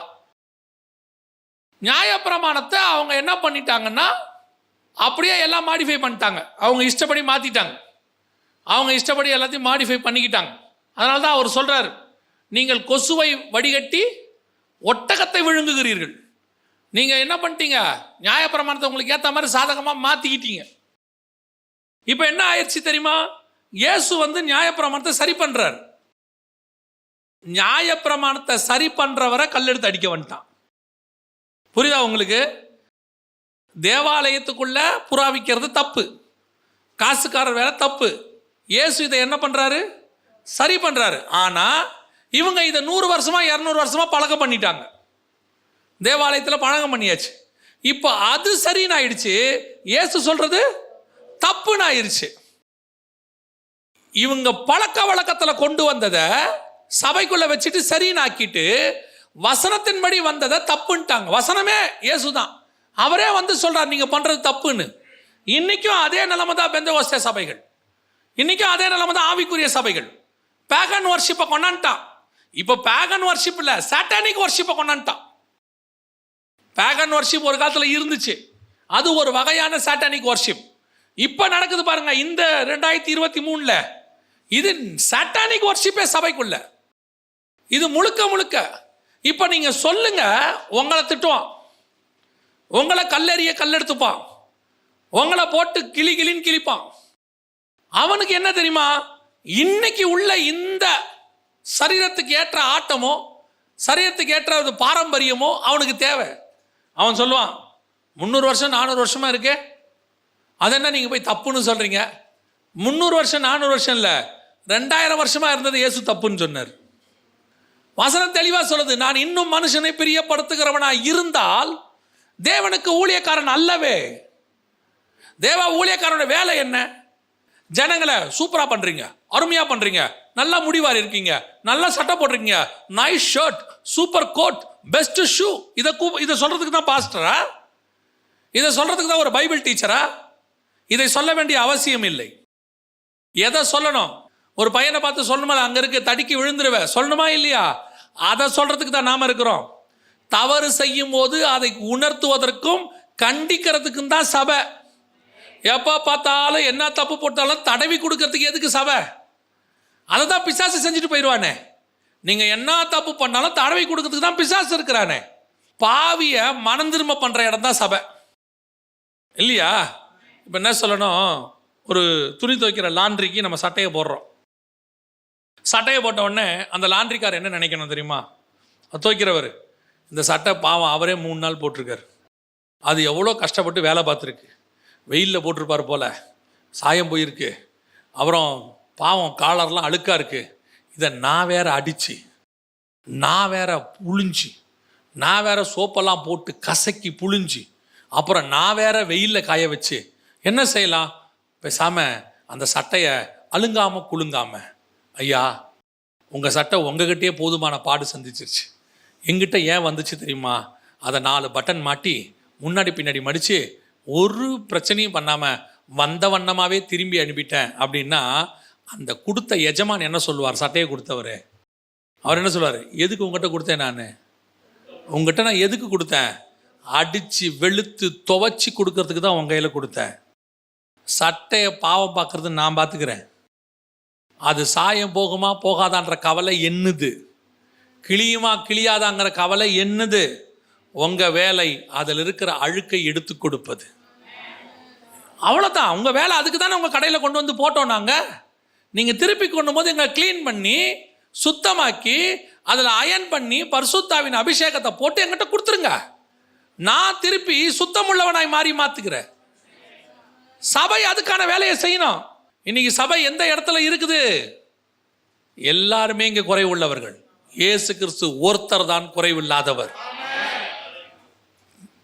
பேதுருகிட்ட இருக்கிற குறைய பவுல் சொல்றார். பேதுரு யாரு? சீனியர் அப்போஸ்தலர். அவர் யாரு? இயேசு கிறிஸ்து கிட்ட ஃபர்ஸ்ட் வந்துட்டார், பிரதானமான சீஷர். இயேசு அவர்கிட்ட டைரக்டா சொல்லிட்டார், நீ கேபாவா இருக்கிறாய், இந்த கல்லின் மேல் என் சபையை கட்டுவேன். மருவ மலைக்கு வேற கூட்டிட்டு வேற போயிட்டார். உயிர் தெழுந்த பிறகு ஸ்பெஷல் இன்விடேஷன், பேதுருவை வர சொல்லுங்கன்ட்டார். இவ்வளோ பெரிய முக்கியமான அப்போஸ்தலர். இன்னும் சொல்ல போனா இந்த பேதுரு எழுதி கொடுத்ததை தான் பவுல் போய் ஒரு காலகட்டத்தில் சபையில் பிரசங்கம் பண்ணியிருக்கிறார். வசனம் சொல்லுது, அப்போஸ்தலராலும் மூப்பராலும் எழுதப்பட்ட சட்டங்களை பவுலும் பர்னபாவும் போய் சபைகள் தோறும் பிரசங்கம் பண்ணினார்கள். ஒரு தப்பு பேதுரு பண்றாரு. யூதர்கள் வந்தபோது புறஜாதியோட உட்கார்ந்து இருக்கிறத எந்திரிச்சு மாய்மாலம் பண்ணினார்கள்ன்ற வேர்டை யூஸ் பண்றாரு. மாய்மாலம் யார் பண்றது? பர்னபாவும் பேதுருவும். பர்னபா யாரு? பேதுரு கிட்ட கொண்டு வந்து எல்லாத்தையும் வித்து வச்சவர். அதுக்கு அப்புறம் வந்தவர் தான் இவரு. பேதுரு ஆக்சுவலாக என்ன சொல்லியிருக்கணும் நியாயமா? பவுல் ஷட் அப், ஐ ஆம் சீனியர் அப்போஸ்தல். ஆனால் அன்னைக்குள்ள பீட்டர் என்ன சொன்னார் தெரியுமா? நம்முடைய சகோதரனாகிய பவுலும் நிருபங்கள் தோறும் இதை சொல்லி கொண்டிருக்கிறான். அவன் எழுதினது கற்றவர்களுக்கே அரிதாயிருக்கிறது, அதை கண்டிப்பாக எல்லாரும் படிக்கணும்னு எழுதுறாரு. அதுதான் தலைமைத்துவத்தினுடைய மிக முக்கியமான விஷயம். எங்க குறை இருக்குதோ அந்த குறைய சொல்லும் போது ஏற்றுக்கொள்ளுகிற மனப்பக்குவம் வரணும். அந்த பக்குவம் வந்துருச்சுன்னா நீ பரலோகத்துக்கு போறேன்னு அர்த்தம். என்னையே வா, எங்கிட்டே வா, நான் யார் தெரியுமா? ஆண்டவர் கேட்பாரு, நான் யார் தெரியுமா? ஏன் ஆண்டவர் எப்படி கேட்டீங்க? உனக்கு தெரியாது. நான் உன்னை உணர்த்துறதுக்கு தான் அவனை அமுச்சு வச்சேன். இந்த ஏலி ஆயிட்டு நீ கண்ணு குருடா போயிட்ட, உன்னை உணர்த்ததுக்கு தான் ஒரு சாமுவேலை அமுச்சு வச்சேன். நீ சாமுவேலையும் கேட்க மாட்டேங்கிற, பவுல் சொன்னாலும் கேட்க மாட்டேங்கிற, கேட்டா சொல்ற. அதெல்லாம் எங்களையே நீ பேசுற. யாரை வேணா எங்க வேணா, ஒரு பிழையாமக்கு கழுதை பேசும்போது யாருக்கு வேணா யார் வேணா பேசலாம். அவ்வளவுதான் சொல்றேன். இன்னைக்கு என்ன நடக்குது? சபைகளுக்குள்ளே மனுஷனை பிரியப்படுத்துகிற காரியம், மனுஷனுக்கான பேகன் வர்ஷிப். தேவன் சொல்லுகிற ஆராதனைகளில் பெரும்பான்மையான சபை இல்லை, பெரும்பான்மையான சபை கிடையாது. இன்னைக்கு சபை வேட்டையாடப்படுகிறது. எதனால? நிம்ரோத்தின் ஆவிகளால் வேட்டையாடப்படுகிறது. ரொம்ப கேர்ஃபுல்லா இருந்து கொள்ளுங்க. ஒன்று, நீங்கள் உட்கார்ந்து கொஞ்சம் ஆராய்ந்து பார்த்து உங்கள் வீடுகளிலே நிம்ரோத்தினுடைய அந்த பேகன் வர்ஷிப்பினுடைய காரியங்கள் இருக்கிறதா என்பதை ஆராய்ந்து பாருங்க. இந்த கிறிஸ்மஸுக்கு அப்படி பண்ணுறது, ஈஸ்டருக்கு இப்படி பண்ணுறது, ஏன் பண்ணக்கூடாதுன்னு கேட்கறது, அதெல்லாம் உங்கள் இஷ்டம். பைபிளில் இல்லை, இங்கே இல்லை, அவ்வளோதான். வேறு விஷயம் ஒன்றுமே கிடையாது. நீங்கள் போய் பாருங்கள், ஒவ்வொரு புறஜாதியாருடைய வழிபாட்டிலையும் ஒரு மரம் இருக்கும். ஒரு அரச மரம் இருக்கும், ஒரு வேப்ப மரம் இருக்கும், ஒரு போதி மரம் இருக்கும். கிரேக்க கலாச்சாரத்துக்கு போனால் ஒரு மரம் இருக்கும், சீன கலாச்சாரத்துக்கு போனால் ஒரு மரம் இருக்கும். எல்லா மரங்களும் மரம் வச்சிருக்கு. இங்கே உங்களுக்கு எதுக்கு எனக்கு எதுக்கு மரம்? இந்த மர வழிபாடு ஏன் வந்தது தெரியுமா? முதல்ல அது தெரிஞ்சுக்கோங்க. வெளியே வந்துட்டார் ஆதாம், 7ஆம் தலைமுறை ஏனோக்கு. அது வரைக்கும் ஆதாம் உயிரோட தான் இருக்கிறார். 930 வருஷம் ஆதாம் உயிரோடு கூட இருந்தார். ஆதாம் செத்த பிறகு தான் சேர்த்து பிறந்தார் இல்லை. ஆதாம் கிட்டத்தட்ட 7 தலைமுறை வரைக்கும் உயிரோடு கூட இருந்திருக்கிறார். அப்போ ஆதாமுடைய போதனைகளில் ஒன்று தான், மரணம் வராமல் தடுக்கிறதுக்கான மரம் எங்கே இருக்குது? ஏதேனுக்குள்ளே இருக்குது. மரத்தை சுற்றினா, அந்த மரத்துக்கிட்ட போயிட்டோம்னா, அங்கே இருக்கிற பழத்தை சாப்பிட்டோம்னா நமக்கு என்ன கிடைக்கும்? ஜீவன் கிடைக்கும். அந்த மரத்தை தேடி ஒவ்வொருத்தரும் அலைய தொடங்கினாங்க. அவங்கவுங்க வசதிக்கு ஆளுக்கு ஒரு மரத்தை வச்சுக்கிட்டாங்க. ஆனால் உங்களுக்கும் எனக்கும் அந்த மரத்திற்கு பதிலாக அப்பத்தையும் பானத்தையும் கையில் கொடுத்து, என் பாத்திரத்தில் பானம் பண்ணி என் மாம்சத்தை புசிக்கிறவனுக்கு கடைசி நாளில் உயிர் தெழுவான், அவனுக்கு நித்திய ஜீவன் உண்டு என்று கர்த்தர் சொல்லிட்டார். உங்களுக்கு எனக்கு தான் இயேசு வந்துட்டார வீட்டுக்குள்ள, எதுக்கு மரம் வருது? அவங்களுக்கு நித்திய ஜீவனுக்கு வழி தெரியல, மரம் வச்சிருக்காங்க. நித்திய ஜீவனுக்கு வழி தெரிஞ்சவன் ஏன் மரம் வைக்கணும்? இதுதான் பேகன் வர்ஷிப். கவனிச்சு கொள்ளுங்க. தேவன் இந்த வேட்டைக்காரர்கள் ஆவியை இந்த கடைசி நாட்களில் கூட சொல்றேன், இந்த நிம்ரோத்தினுடைய ஆவி சபைகளுக்குள் கிரியை செய்கிறது. சபைகளுக்குள் இந்த மாதிரி ஒவ்வொன்றா எடுக்க முடியும், ஒவ்வொன்றத்தையும் எடுக்க முடியும், வேதத்திலிருந்தே எடுக்க முடியும். ஆனால் ஒன்று மட்டும் தெரிஞ்சு கொள்ளுங்க, இது உங்கள் ஆத்துமாக்களை வேட்டையாடாதபடிக்கு நீங்கள் என்ன செய்யணும்? பத்திரமாய் பார்த்து கொள்ள வேண்டும். அடுத்த வேட்டைக்காரன் யார்? வாசிங்க ஆதியாகமத்தின் புஸ்தகம் 21ஆம் அதிகாரம் 20வது வசனம் வாசி. தேவன் பிள்ளையுடனே இருந்தார். அவன் வளர்ந்து வனாந்தரத்திலே குடியிருந்து வில்வித்தையிலே வல்லவனானான். வில்வித்தையிலே யாரை பற்றி சொல்லப்பட்டிருக்கிறது? இஸ்மவேலை பற்றி சொல்லப்பட்டிருக்கிறது. வில்வித்தையில் ஏன் இவன் வனாந்தரத்துக்கு போனா? இவன் வில்வித்தையில் அம்பெரியின் தூரத்தில் ஒரு நாள் இவன் படுத்து கிடந்தான். ஆகாரம் அவனை தூக்கிட்டு ஓடிட்டாங்க. எல்லாம் உண்மைதான். ஆனால் ஏன் இவன் அந்த வனாந்தரத்துக்கு போனான் அப்படின்னா, இந்த வேட்டைக்காரங்கிட்ட இன்னொரு சுபாவம் உண்டு. இந்த வில்வித்தைக்காரங்கிட்ட என்ன இருக்குது? இன்னொரு சுபாவம் உண்டு. வாசிங்க 21ஆம் அதிகாரம் 9வது வசனம் வாசிங்க. பின்பு எகிப்து தேசத்தாலாகிய ஆகார் ஆபிரகாமுக்கு பெற்ற குமாரன் பரியாசம் பண்ணுகிறதை சாராள் கண்டு. இப்ப இவன் யார பரியாசம் பண்றான்? வாக்கு தத்தத்தின் பிள்ளையை பரியாசம் பண்றான்னு கலாத்தியருக்கு எழுதும் போது பவுல் சொல்றார். யார் பண்றது? அடிமையானவனிடத்தில் பிறந்தவன் வாக்கு தத்தம் பிள்ளையை என்ன பண்ணுது? பரியாசம் பண்ணுது. இது ஒரு வகையான வேட்டைக்கார ஸ்பிரிட். இந்த பரியாசம் பண்ணுதல் அப்படிங்கிறது இன்னைக்கும் நம்மகிட்ட இருக்குது. கர்த்தருக்கு பிடிக்காத ஒரு சுபாவத்தில் மிக முக்கியமான ஒன்று என்னது? அடுத்தவங்களை பரியாசம் பண்ணுறது. நம்ம உட்காந்து ஜாலியாக பேசுறது வேற. நான் இப்போ கூட சொல்கிறேன், நீங்கள் ஆவியில் வளர வளர அதை கூட கர்த்தர் விரும்ப மாட்டார். நீங்கள் பரிசுத்த ஆவிக்குள்ளே வளர்ந்து ஆவிக்குரிய ஸ்டாண்டர்ட் வர வர வர இந்த ஜாலியாக நீங்கள் பேசுகிறீங்கல்ல, அதை கூட கர்த்தர் விரும்ப மாட்டார். ஆனால் இவன் பண்ணுற பரியாசம் அது இல்லை. இவன் சொல்கிறது வேற. இவன் அந்த ஈசாக்கை பார்த்து இவன் என்ன பண்ணுறானா? பரியாசம் பண்ணுதல். ஈசாக்கு பிறக்கும்போது இஸ்மவேலுக்கு ஏதோ அவனும் குழந்தை நினச்சிடாதீங்க.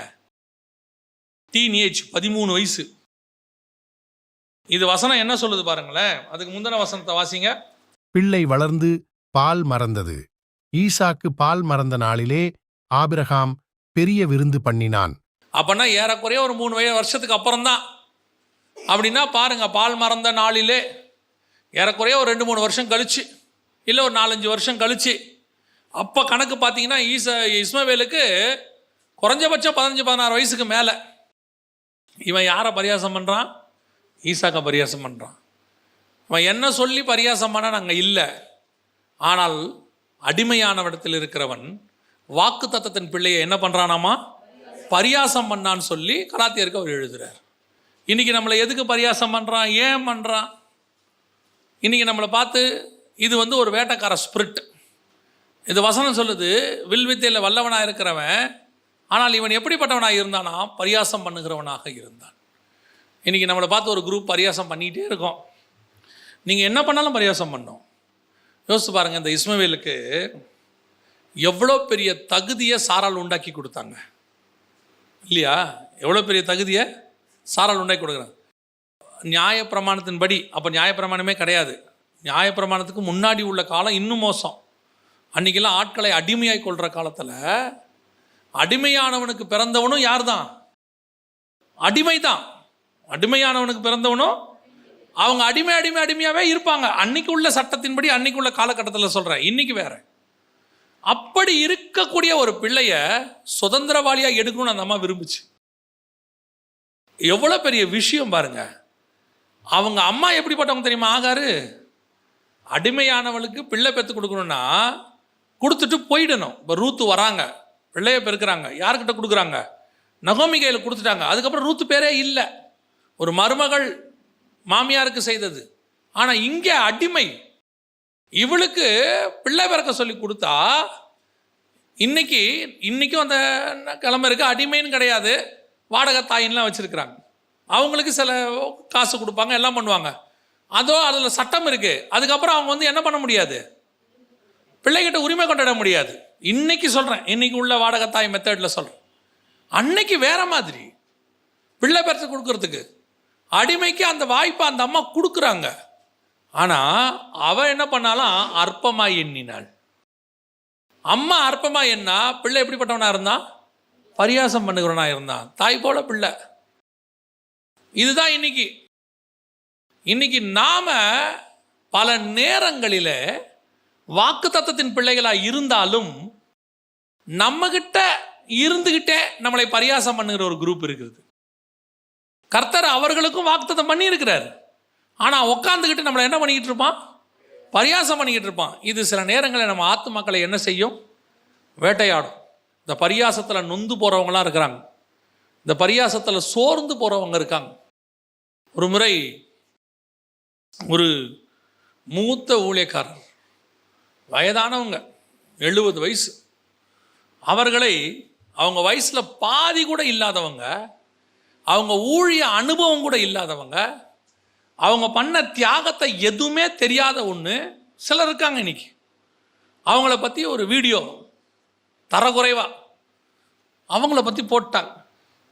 அந்த 70 வயது ஊழியக்காரங்க எனக்கு ஃபோன் பண்ணுறாங்க, தம்பி என்னுடைய வயசில் அவங்களுக்கு பாதி கூட இல்லை தம்பி, நான் ஊழியம் பண்ணதில் அவங்களுக்கு எந்த அனுபவம் கூட இல்லை தம்பி, நான் அந்த காலத்தில் ஊழியம், அதெல்லாம் உண்மை. ஆனால் இன்னைக்கு அந்த ஊழியம் மேன்மை எதை பற்றியுமே தெரியாமல் சும்மா ஒரு ஃபோனை வச்சுக்கிட்டு அப்படிப்பட்டவர்களை பரியாசம் பண்ணுகிற ஒரு கூட்டம் ஒரு நாள் வரும். கர்த்தர் பார்த்துக்கிட்டே இருக்கிறார். கர்த்தர் கண்டும் காணாதவரை போல இருக்கிறவர் அல்ல. அந்த வீடியோ போடுறவங்களையும் கர்த்தர் நேசிக்கிறார். ஆனால் அவங்க பரலோகத்துக்கு போகணும்னு வச்சுங்க, அவங்க பரலோகத்துக்கு போகிறதுக்கு அவங்களுக்கு நீதியை சரி கட்டணும் இல்லை, இந்த சரி கட்டுகிற காலம் ஒன்று வரும் இல்லை. நீங்கள் பார்த்தீங்கன்னா அந்த மாதிரி ஆட்களை பேசி விட்டாங்க. அப்போ நான் சொன்னேன், நீங்கள் கவலைப்படாதீங்க, அவர்கள் யாரை தான் பேசலை, அவர்கள் எல்லாரையும் தான் பேசுகிறார்கள். இது கடைசி காலம். ஏன்னா தீமோத்தேயுக்கு எழுதும்போது 2 தீமோத்தேயு 3:2, எப்படி எனில் தற்பிரியம், பணப்பிரியம், வீம்புக்காரர், அகந்தை உள்ளவர், இதெல்லாம் இப்போ அப்படியே இருக்கு பாருங்க. அகந்த, தூஷித்தல், அடுத்து கீழ்ப்படியாதது, எல்லாம் அப்படியே 100%. அதுல தூஷிக்கிறவர்கள், பரியாசம் பண்றவங்க இன்னைக்கு ஒரு குரூப் இருக்குது. இஸ்மவேலுடைய அந்த வேட்டைக்கார ஆவிய உடையது, அது ஆத்துமாக்களை வேட்டையாட பார்க்குது. உங்களுக்கு சொல்றேன், உங்களை யாராவது பரியாசம் பண்ணா கண்டும் காணாதவர்களை போல இருங்க. உங்களை பத்தி ஏதாவது சொன்னாங்களா, கேட்காதவங்கள மாதிரி இருங்க. இருக்கிறதுலையே பெஸ்ட் என்ன தெரியுமா, இருக்கிறதுலையே பெஸ்ட் மௌனம். சிலர் உங்களுக்கு சொல்லும் போது அவன் சொல்லுவான், ஏன் இதுக்கெல்லாம் அவர் பதில் கொடுக்க மாட்டேங்கிறாரு அப்படிம்பான். ஒன்று நீங்கள் தெரிஞ்சுக்கணும், அதற்கு பதில் கொடுக்குற அந்த அளவுக்கு அந்த கேள்வி தகுதியானதல்ல. நீங்கள் பதில் கொடுக்கணும்னா கூட கேள்வி எப்படி இருக்கணும், தகுதியானதாக இருக்கணும். இன்னைக்கு கடைசி காலத்தில் பரியாசம் பண்ணுற இந்த இஸ்மவேலுடைய ஸ்பிரிட் பயங்கரமாக இருக்குது. உங்களை உங்கள் குடும்பத்தாரும் சரி, கூட இருக்கிறவங்களும் சரி, இயேசுவை ஏற்றுக்கொண்டதுக்காக இருக்கும் சரி, சில நேரத்தில் நீங்கள் கல்யாணம் பண்ணி போன வீட்டில் நீங்கள் ஸ்பிரிச்சுவலாக இருந்தால் அவங்களுக்கு பிடிக்காது, உங்களை பரியாசம் பண்ணுவாங்க. பெருசாக ஜாம் பண்ணுறாரு இவர். ஆஃபீஸில் சொல்லுவாங்க, என்ன சார் சர்ச்சின்னு ஓடுறீங்க, ஒன்றும் பெருசாக ஒன்றுத்தையும் காணுமே அம்மா. காதில் வாங்கவே கூடாது, ஒன்றும் வாங்கக்கூடாது. சில நேரத்தில் நமக்கு விரோதமாக இருக்கிறவன் நல்லா வேற வருவான், காரெல்லாம் வாங்குவான். சார் இப்படி லஞ்சம் வாங்க மாட்டேன், அது வாங்க மாட்டேன், பைபிள் இயேசுன்னீங்கன்னா கடைசி வரைக்கும் இப்படி ஒரு ஓட்டஸ் பைக்கில் தான் வரணும். ஓகே ரைட்டு, சிரிச்சிட்டே போயிடணும். ஏன் தெரியுமா, பரியாசம் பண்ணுகிறவன் ஒரு நாள் விரட்டப்படுவான். ஏன் தெரியுமா, அவன் அடிமையான இடத்தில் பிறந்தவன். நீங்களும் நானும் வாக்கு தத்தத்தின்படி வந்தவர்கள். உங்களை என்னை கர்த்தர் வாக்கு தத்தம் பண்ணி அழைச்சிருக்கிறாரு. அந்த வாக்கு தத்தத்தோட கம்பேர் பண்ணா உன்னை பரியாசம் பண்ணுறாங்கல்ல, அந்த பரியாசம் ஒன்றுமே இல்லை. வாக்கு தத்தத்துக்கும் பரியாசத்துக்கும் கம்பேர் பண்ணிங்கன்னா பரியாசம் ஒன்றுமே கிடையாது, அது வாக்கு தத்தம். அது தேவனிடத்திலிருந்து வந்தது. பரியாசம் பிசாசினிடத்திலிருந்து வந்தது. தூஷித்தல் பிசாசினிடத்திலிருந்து வந்தது. இஸ்மவேலுடைய ஸ்பிரிட் பல நேரங்களிலே என்ன செய்யும்? உங்களுக்கு விரோதமாக போராடி உங்கள் ஆத்துமாக்களை வேட்டையாட பார்க்கும். ரொம்ப கேர்ஃபுல்லாக இருந்து கொள்ளணும். இது கூடவே இருக்கும், கூடவே வளரும். இன்னும் சொல்ல போனால் நம்முடைய சுயாதீனத்தில் அதுதான் இருந்திருக்கும். இத்தனை நாள் நம்ம ஆசீர்வாதத்தை தான் அது வளர்ந்துருக்கும். ஒரு நாள் வரும் நமக்கு விரோதமாகவே பேசும். விரோதமாக பேசினா கூட பரவாயில்ல, பரியாசம் பண்ணும். என்னுடைய தெரிந்த நண்பர், அவர் ஒரு பிஸ்னஸ் ஆரம்பிக்கிறார். ஆரம்பிக்கும் போது அவர் கூட ஒருத்தர் வந்து தான் உதவி செய்கிறார். உதவி செய்யும் போது இவருக்கு ஒன்றும் தெரியாது, அவருக்கு தான் எல்லாம் தெரியும். திடீரென்று ஒரு நாள் அவர் சில தப்பு செய்கிறார். அந்த விஷயம் தெரிஞ்சவர், என் நண்பர் கண்டித்து கேட்குறாரு, என்ன இப்படி தப்பு பண்ணுறீங்க? உடனே அவர், ஓ நீ வந்து இதாகிருவியோ, நான் இல்லாமல் பண்ணிடுவியோ, நீ எப்படி பண்ணுற நான் பார்க்குறேன்ட்டு அப்படியே நடுத்தரில் விட்டுட்டு போயிட்டார். போனது மட்டும் இல்லை, அந்த ஏரியாவில் போய் அங்கே இருக்கிற அத்தனை பேர்கிட்டையும் இவர் என்ன பண்ணிட்டார்? பரியாசம் பண்ணிட்டார். எல்லாரும் வச்சு, என்னப்பா அவர் என்ன பண்ண போகிறான்? பிஸ்னஸ் அவ்வளோதான், மூடிடுவாங்க, அவ்வளோதான், முடிஞ்சிருச்சு, அவங்களோட இது அவ்வளோதான்ப்பா. பார்க்குறவங்களாம், என்னப்பா முடிஞ்சிருச்சாமே, உனக்கு கூட வந்தவர் வேறு இடத்துல பிஸ்னஸ் தொடங்கிட்டாருப்பா, எல்லாரும் அங்கே தான் போகிறாங்களாம். இவருக்கு இருதயம் உடையுது. ஆனால் ஒன்று மட்டும் நிச்சயம், கர்த்தர் கூட இருக்கிறார். எனக்கு ஒன்றும் தெரியாது, ஆனால் என் கூட இருக்கிறவருக்கு எல்லாம் தெரியும். நீங்கள் என்ன பரியாசம் தானே பண்ணுறீங்க, பண்ணுங்க, ஒரு வார்த்தையும் மறுமொழி சொல்லவே கூடாது. நாம் செய்ய வேண்டியதை செஞ்சு கொண்டே இருக்கணும். ஒரு நாள் வந்தது, அந்த போனார்ல அவரே திரும்பி வேலை கட்டி இவர்கிட்ட வர்ற அளவுக்கு கர்த்தர் இவரை உயர கொண்டு போய் உட்கார வைக்கிறார். அல்லேலூயா. அந்த தேவன் இன்னும் ஜீவனோடு கூட இருக்கு. பரியாசம் பண்ணுறவன் பண்ணட்டும். சில நேரத்தில் நம்மக்கிட்ட அந்த பலகீனம் இருக்கும், அவங்க பண்ணுறது உண்மைதான். உங்களுக்கு தெரியுமா, சில நேரத்தில் நம்மக்கிட்ட குறைவுகளை பார்த்து அவங்க என்ன செய்வாங்க? பரியாசம் பண்ணுவாங்க. அதை கூட நீங்கள் அமைதியாக எடுத்துக்கோங்க. ஆண்டவர்கிட்ட போயிட்டு, இது அதுக்கு அவங்கள, ஆண்டவரே என் குறைய பண்ணி இப்படி பேசுகிறாங்கப்பா, அதெல்லாம் ஒன்றும் இல்லை, ஆண்டவர் பார்த்துப்பார். ஆண்டவருக்கு தெரியும், ஆமாம் என் பிள்ளை பலவீனம் தான், என் பிள்ளையால் அது முடியாது தான், பரவாயில்ல இருக்கட்டும். அவன் பலவீனமானவன், ஆனால் அவனை பலப்படுத்துகிற கர்த்தர் அவனோடு கூட இருக்கிறார். அவர் அவனை உயர்த்திட்டு போகிறாரு. உங்களுக்கு ஒன்று மட்டும் நான் சொல்கிறேன், நீங்கள் தேவ பிள்ளையாக இருந்து உங்களை ஒருத்தன் பரியாசம் பண்ணிட்டானா அவனுக்கு என்ன ஆகுன்றதெல்லாம் கிடையவே கிடையாது. நமக்கு அது தேவையும் இல்லை.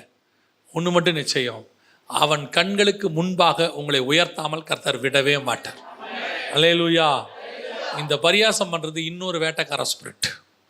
இது உங்களை ஆத்துமாக்களை என்ன செய்யும்? வேட்டையாடும். ரொம்ப கேர்ஃபுல்லாக இருந்துக்கணும். அடுத்து இன்னொரு வேட்டைக்காரன் இருக்கிறான் பாருங்க, வாசிங்க. ஆதியாகமத்தின் புஸ்தகம் 25ஆம் அதிகாரம் 27வது வசனம் வாசி. ஏசா வேட்டையிலே வல்லவனும் வனசஞ்சரியும். நல்லா கவனிச்சு பார்த்தீங்களா? இந்த வேட்டைக்காரராக இருக்கிறவன் அத்தனை பேரும் வாக்கு தத்தத்துக்கு அகைன்ஸ்டாகவே இருக்கான். பார்த்தீங்களா? காயின் ஆபேலுக்கு அகைன்ஸ்ட், புரியுதா? நிம்ரோத்து தேவ ஜனங்களுக்கு அகைன்ஸ்ட், இஸ்மவேல் ஈசாக்குக்கு அகைன்ஸ்ட், ஏசா யாக்கோபுக்கு அகைன்ஸ்ட். இந்த வேட்டைக்கார ஸ்பிரிட் அத்தனையும் நல்லா கவனிச்சிங்களா?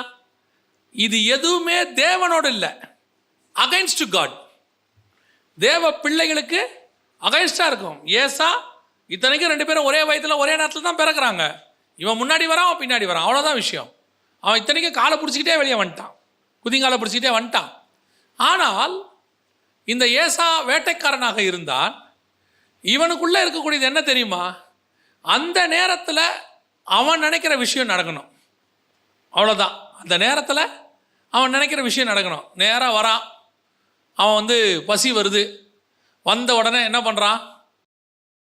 யாக்கோபு கூழ் காய்ச்சிக்கிட்டு இருக்கிறான். உடனடியாக எனக்கு கூழ் கொஞ்சம் கொடுங்கிறான். உடனே அவன் சொல்கிறான், உன் சேஷ்டபுத்திர பாகத்தை கொடு. இவன் உண்மையிலேயே சேஷ்டபுத்திர பாகத்தினுடைய வேல்யூ தெரிஞ்சவனாக இருந்தால் என்ன பண்ண மாட்டான்? கொடுக்க மாட்டான். இன்னும் கொஞ்சம் தூரம் நடந்து போனால் நான் சாப்பிட போகிறேன், இல்லையா இன்னும் கொஞ்சம் மரத்தில் போய் ஏற போகிறேன், ஏதோ ஒன்று தண்ணி சமாளிச்சிக்கலாம் அப்படின்னு நினைக்கலாம். ஆனால் அவன் அதை செய்யவே இல்லை. நான் சாக போகிறேன், எனக்கு எதுக்கு இந்த சேஷ்டபுத்திர பாகம்? ஆனால் அதை செஞ்சுட்டு அதுக்கப்புறம் அவன் ஒரு வார்த்தை ஒன்று சொல்லுவான் பாருங்க. வந்து சொல்லும்பொழுது இங்கே பாருங்க, வாசிங்க 27:36 வாசிங்க. அப்பொழுது அவன் பெயர் யாக்கோபு எண்ணப்படுவது சரியல்லவா? இதோடே 2 தரம் என்னை மோசம் போக்கினான், என் சேஷ்ட புத்திரபாகத்தை எடுத்துக்கொண்டான். இதோ இப்பொழுது என் ஆசீர்வாதத்தையும் வாங்கிக் கொண்டான் என்று சொல்லி, நீர் எனக்கு ஒரு ஆசீர்வாதத்தையாகிலும் வைத்து வைக்கவில்லையா? சேஷ்டபுத்திர பாகத்தை அவன் மோசம் முக்கிய எடுத்தான். சேஷ்டபுத்திர பாகத்தை அவன் மோசம் முக்கிய எடுத்தான். நேரடியாக கேட்டு வாங்கினான். ஏன் நீ கொடுக்காம போ? நீ என்ன பண்ண? அன்னைக்கு உனக்கு எது முக்கியமாக இருந்துச்சு? கூழ் முக்கியமாக இருந்துச்சு. எதை கொடுத்துட்ட? சேஷ்டபுத்திர பாகத்தை கொடுத்துட்ட. இப்போ சேஷ்டபுத்திர பாகம் போயிட்டு பசியெல்லாம் ஆறின பிறகு இப்போ உனக்கு எது பெருசாக தெரியுது? சேஷ்டபுத்திர பாகம் பெருசாக தெரியுது. இதுதான் இங்கே விஷயமே. இந்த ஏசாவோடைய ஸ்பிரிட், இந்த தேவ ஜனங்களுக்கு விரோதமாக போராடுது, அதெல்லாம் ஒரு பக்கம் இருக்குது. ஆனால் அந்த வேட்டையாடுற ஸ்பிரிட்டோடைய இன்னொரு குணாதிசயம் என்ன தெரியுமா? அந்தந்த சூழ்நிலைக்கு ஏற்ற மாதிரி அப்பப்போ நடந்துப்பான். அவனுக்கு ஸ்பிரிச்சுவாலிட்டி இம்பார்ட்டன்ஸே கிடையாது. அந்த நேரத்தில் அந்த சூழ்நிலையை கிராஸ் பண்ணி போயிட்டே இருக்கணும், அவ்வளோதான். அந்த இடத்துல அவன் இயேசுவை கூட என்ன பண்ணிடுவான்? விட்டு கொடுத்துருவான். இப்போ பாருங்க, இயேசுவை மறுதலிக்க சொல்லி ஒரு இடத்துல வருது. போய் பேதுரு நிற்கிறாரு. உடனடியாக அந்த இடத்துல வந்த உடனே பேதுரு என்ன பண்ணிட்டாரு? மறுதலிச்சிட்டாரு. ஏன்னா அங்கே அவருக்கு ஜீவன் என்னவா இருக்குது? முக்கியமாக இருக்குது. ஆனால் அதுக்கப்புறம் வந்த உடனே மனம் கசிந்து அழுதான். அந்த சூழ்நிலைக்கு வந்த உடனே இப்போ இயேசு மரிச்சு கல்லறைக்கு போயிட்டாரு. உடனடியாக பேதுரு என்ன முடிவு எடுக்கிறாரு? மீன் பிடிக்க போகலாம் வாங்க. ஏன்? இப்போ இயேசு போயிட்டாரு, இப்போ நமக்கு வேற வழி இல்லை, நம்மளால மீன் பிடிக்கலாம். இப்போ இயேசு கரையில் உட்காந்துருக்கிறாரு. எல்லாருக்கும் முந்தி ட்ரெஸ்ஸை மாற்றின்னு குதிச்சிட்டாரு. நேராக வந்து ஃபஸ்ட்டு வந்துட்டார். ஒரு சூழ்நிலையை பார்த்த உடனே டக்கு டக்கு டக்குன்னு மாறுற ஒரு சுபாவம் ஏசாவுக்குள்ள அப்படித்தான். அந்த இடத்துல அந்த நேரத்தில் என்ன பண்ணணுமோ அதை பண்ணிட்டு போயிட்டே இருக்கணும். அந்த இடத்துல ஸ்பிரிச்சுவாலிட்டி அதை பற்றி அவங்களுக்கு எந்த கவலையும் இல்லை. இதே மாதிரி ஒரு ஸ்பிரிட்டு சபைக்குள்ளே இருக்கும். இவன் இப்படித்தான் அப்படின்னு சொல்லி இவனை நீங்கள் முடிவெடுக்கவே முடியாது. எந்த நேரத்தில் எப்படி மாறுவானே தெரியாது. நல்ல ஸ்பிரிச்சுவலாக இருக்கிற மாதிரியே இருக்கும். திடீர்னு பார்த்தீங்கன்னா அப்படியே ஆப்போசிட்டாக ஸ்பிரிச்சுவாலிட்டியிலேருந்து விலகி ஒரு பிஸ்னஸோ ஒரு லாபமோ ஒரு வெளிநாட்டில் வேலையோ ஒன்று கிடைக்குதுன்னா ஸ்பிரிச்சுவாலிட்டி பற்றிலாம் அவன் யோசிக்கவே மாட்டான். நான் சொல்கிறது ஒரு சின்ன உதாரணம் தான். இப்போது எங்களுக்கு ஒரு மாதிரி ஒரு சின்ன பிரதிஷ்டைன்னு வச்சுக்கோங்களேன். என்ன பிரதிஷ்டை அப்படின்னா 99.99% ஆராதனை நாளில் வந்து ட்ராவல் பண்ணக்கூடாதுன்னு வச்சுருக்கோம். இப்போது சவுதி அரேபியா போனால் வெள்ளிக்கிழமை ஆராதனை முடிச்சுட்டு தான் ட்ராவல் பண்ணுறது. அதே நேரத்தில் இங்கேன்னு வச்சுக்கோங்களேன், ஞாயிற்றுக்கிழமை ஆராதனை இருக்கும்போது ட்ராவல் பண்ணுறது இல்லை. ஆராதனையெல்லாம் முடிச்சுட்டு அதுக்கப்புறம் நைட்டோ மண்டேவோ தான் ட்ராவல், மிட் நைட்டோ. அதுக்கப்புறம் தான் ஆராதனை நாளில் என்ன பண்ண மாட்டோம்? ஆராதனை அட்டன் பண்ணாமல் ட்ராவல் பண்ண மாட்டோம் அப்படிங்கிறது ஒன்று. இதே வைராக்கியத்தில் தான் இவனும் இருப்பான். திடீர்னு ஒரு நாள் ஃப்ளைட் டிக்கெட் கம்மியாக கிடைக்குதுன்னு வச்சுக்கோங்க, அது ஆராதனை நாளாக இருக்குன்னு வச்சுக்கோங்க, புக் பண்ணிடுவான். என்ன சொல்லுவான் தெரியுமா? பாஸ்டர், சனிக்கிழமையும் டிக்கெட் இல்லை, திங்கக்கிழமையும் டிக்கெட் இல்லை, ஞாயிற்றுக்கிழமை ஒரு நாள் தான் டிக்கெட்டே இருக்குது, அதை விட்டாச்சுன்னா வேறு வழியே இல்லை பாஸ்டர். அது போய் சரி பரவாயில்ல, மறுநாள் பண்ணால் எவ்வளவு? ஒரு 2000 ரூபா எக்ஸ்ட்ரா ஆகுது, இருந்துட்டு போகுது. கர்த்தருக்காக அந்த 2000 நீங்கள் விட்டு பாருங்க, கர்த்தர் அதை உங்களுக்கு சந்திக்க வல்லமை உள்ளவராக இருக்கிறார். நமக்கு தேவனை தேடுவது முக்கியம். அந்த நேரத்தில் ஒரு சின்ன மாற்றம், அங்கே வரும்போது ஒரு சின்ன இது அப்படியே வளர்ந்து இன்னைக்கு எந்த அளவுக்கு ஆயிடுச்சு தெரியுமா? ஒரு காலத்தில் பிள்ளைகளை சண்டே கிளாஸுக்கு கிளப்பி கூட்டிகிட்டு வந்த அதே பெற்றோர் தான் வரும்போது பாஸ்டர் கேட்குறாரு, பிள்ளைங்க எங்கே? பாஸ்டர், இன்னைக்கு ஸ்பெஷல் கிளாஸ், அவங்க நீட்டுக்கு படிக்கிறாங்க, இன்றைக்கி ஸ்பெஷல் டெஸ்ட் வச்சுருக்குறாங்க, இன்றைக்கி வரும்போது ஏன் கூட்டிகிட்டு வரல? இல்லை பாஸ்டர், இன்றைக்கி ரொம்ப முக்கியமான கிளாஸ் எடுக்கிறாங்க. அப்போ நம்ம இங்கே என்ன வேண்டாம் வெறுப்பாக கிளாஸ் எடுக்கிறோமா? இப்போ இந்த கிளாஸ் முக்கியம் இல்லையா? அவங்களுக்கு என்ன தெரியுமா? அசட்டை. இப்போ அங்கே அப்படி ஆயிடுச்சா? ஆனால் அதுவே நான் சொல்கிறது ஒரு உதாரணத்துக்கு, சர்ச்சில் ஒரு ப்ரோக்ராம் வைக்கணும்னு வச்சுங்க, அந்த ப்ரோக்ராமில் அவங்க பிள்ளைங்க தான் நம்ம ஃபஸ்ட்டு வைக்கணும். இவன் யார் தெரியுமில்ல? ஏசா. அந்தந்த நேரத்துக்கு ஏற்ற மாதிரி மாறிடுவான். வேணும்னா சேஷ்டபுத்திரவாதத்தை விட்டுருவான். அப்புறம் இவனே வந்து சொல்லுவான், என்னை மோசம் போக்கி வாங்கிட்டாங்க. உன்னை மோசம் போக்கிலாம் வாங்கலை தம்பி, நீயாத்தான் முழு மன நிறைவோட ஒரு அப்பத்தையும் பயிற்றங்களையும் வாங்கி கொடுத்துட்டு போனேன். நாங்கள் உன்னை ஏமாத்திலாம் கையெழுத்து வாங்கலை, நீயா தான் கொடுத்துட்டு போனேன். இன்றைக்கி அப்படி ஒரு கூட்டம் இருக்குது. இது சபைகளில் வேட்டையாடுற இன்னொரு ஸ்பிரிட். இங்கே நம்மக்கிட்ட இப்படி இருப்பான். இதை பைபிள் என்ன சொல்லுதுன்னா, யாக்கோபு புஸ்தகத்தில் இருமனம் உள்ளவன் தன் வழிகள் எல்லாவற்றிலும் நிலையற்றவனாய் இருக்கிறான். இங்கே இப்படி இருப்பான். ஆண்டவர்கிட்ட வந்தோடனே அப்படியே ரபி அப்படின்ற ஒரு குரூப் இருக்குது. இங்கிருந்து அங்கே போவான். அவரை காட்டி கொடுக்குறேன், எவ்வளோ கொடுக்குறீங்கம்பா? 30 வெள்ளி காசு. சரி, கெட்சமனைக்கு வந்துருங்க, காட்டி கொடுத்துருவான். காட்டி கொடுத்த பிறகு என்ன இவர் டக்குன்னு மாட்டிக்கிட்டார், இப்படி தப்பிச்சிருவாருன்னு நினச்சேன், மாட்டிக்கிட்டாரு. அப்புறம் குற்றமில்லாத ரத்தத்தை காட்டி கொடுத்தேனே. அங்கேயும் இருப்பான், இங்கேயும் இருப்பான், மனம் திரும்புவான், திருப்பி பின்மாற்றம் அடைவான். இப்படி ஒரு குரூப் இருக்குது. ஸ்டாண்டர்ட் மைண்ட் இல்லாதவங்க. இந்த ஆட்களை வச்சுக்கிட்டு ஊழியத்தை என்ன செய்ய முடியாது, செய்ய முடியாது. உங்களை ஆண்டவர் அழைச்சார்னா அந்த அழைப்பில் கடைசி வரைக்கும் கடைசியாக நிற்கணும். 2 நினைவுகளால் குந்தி நடக்கக்கூடாது. இது ஒரு வேட்டைக்கார ஸ்பிரிட் சபைக்குள்ளே கிரியை செய்யுது. கடைசியாக நேரம் முடியுது, நான் சொல்லிட்டு முடிக்கிறேன். இன்னொன்று இருக்குது பாருங்கள், வாசிங்க. 1 சாமுவேலின் புஸ்தகம் 24ஆம் அதிகாரம் 11வது வசனம் வாசி. என் தகப்பனே பாரும், என் கையில் இருக்கிற உம்முடைய சால்வையின் தொங்கலை பாரும். உம்மை கொன்று போடாமல் உம்முடைய சால்வையின் தொங்கலை அறுத்துக் கொண்டேன்.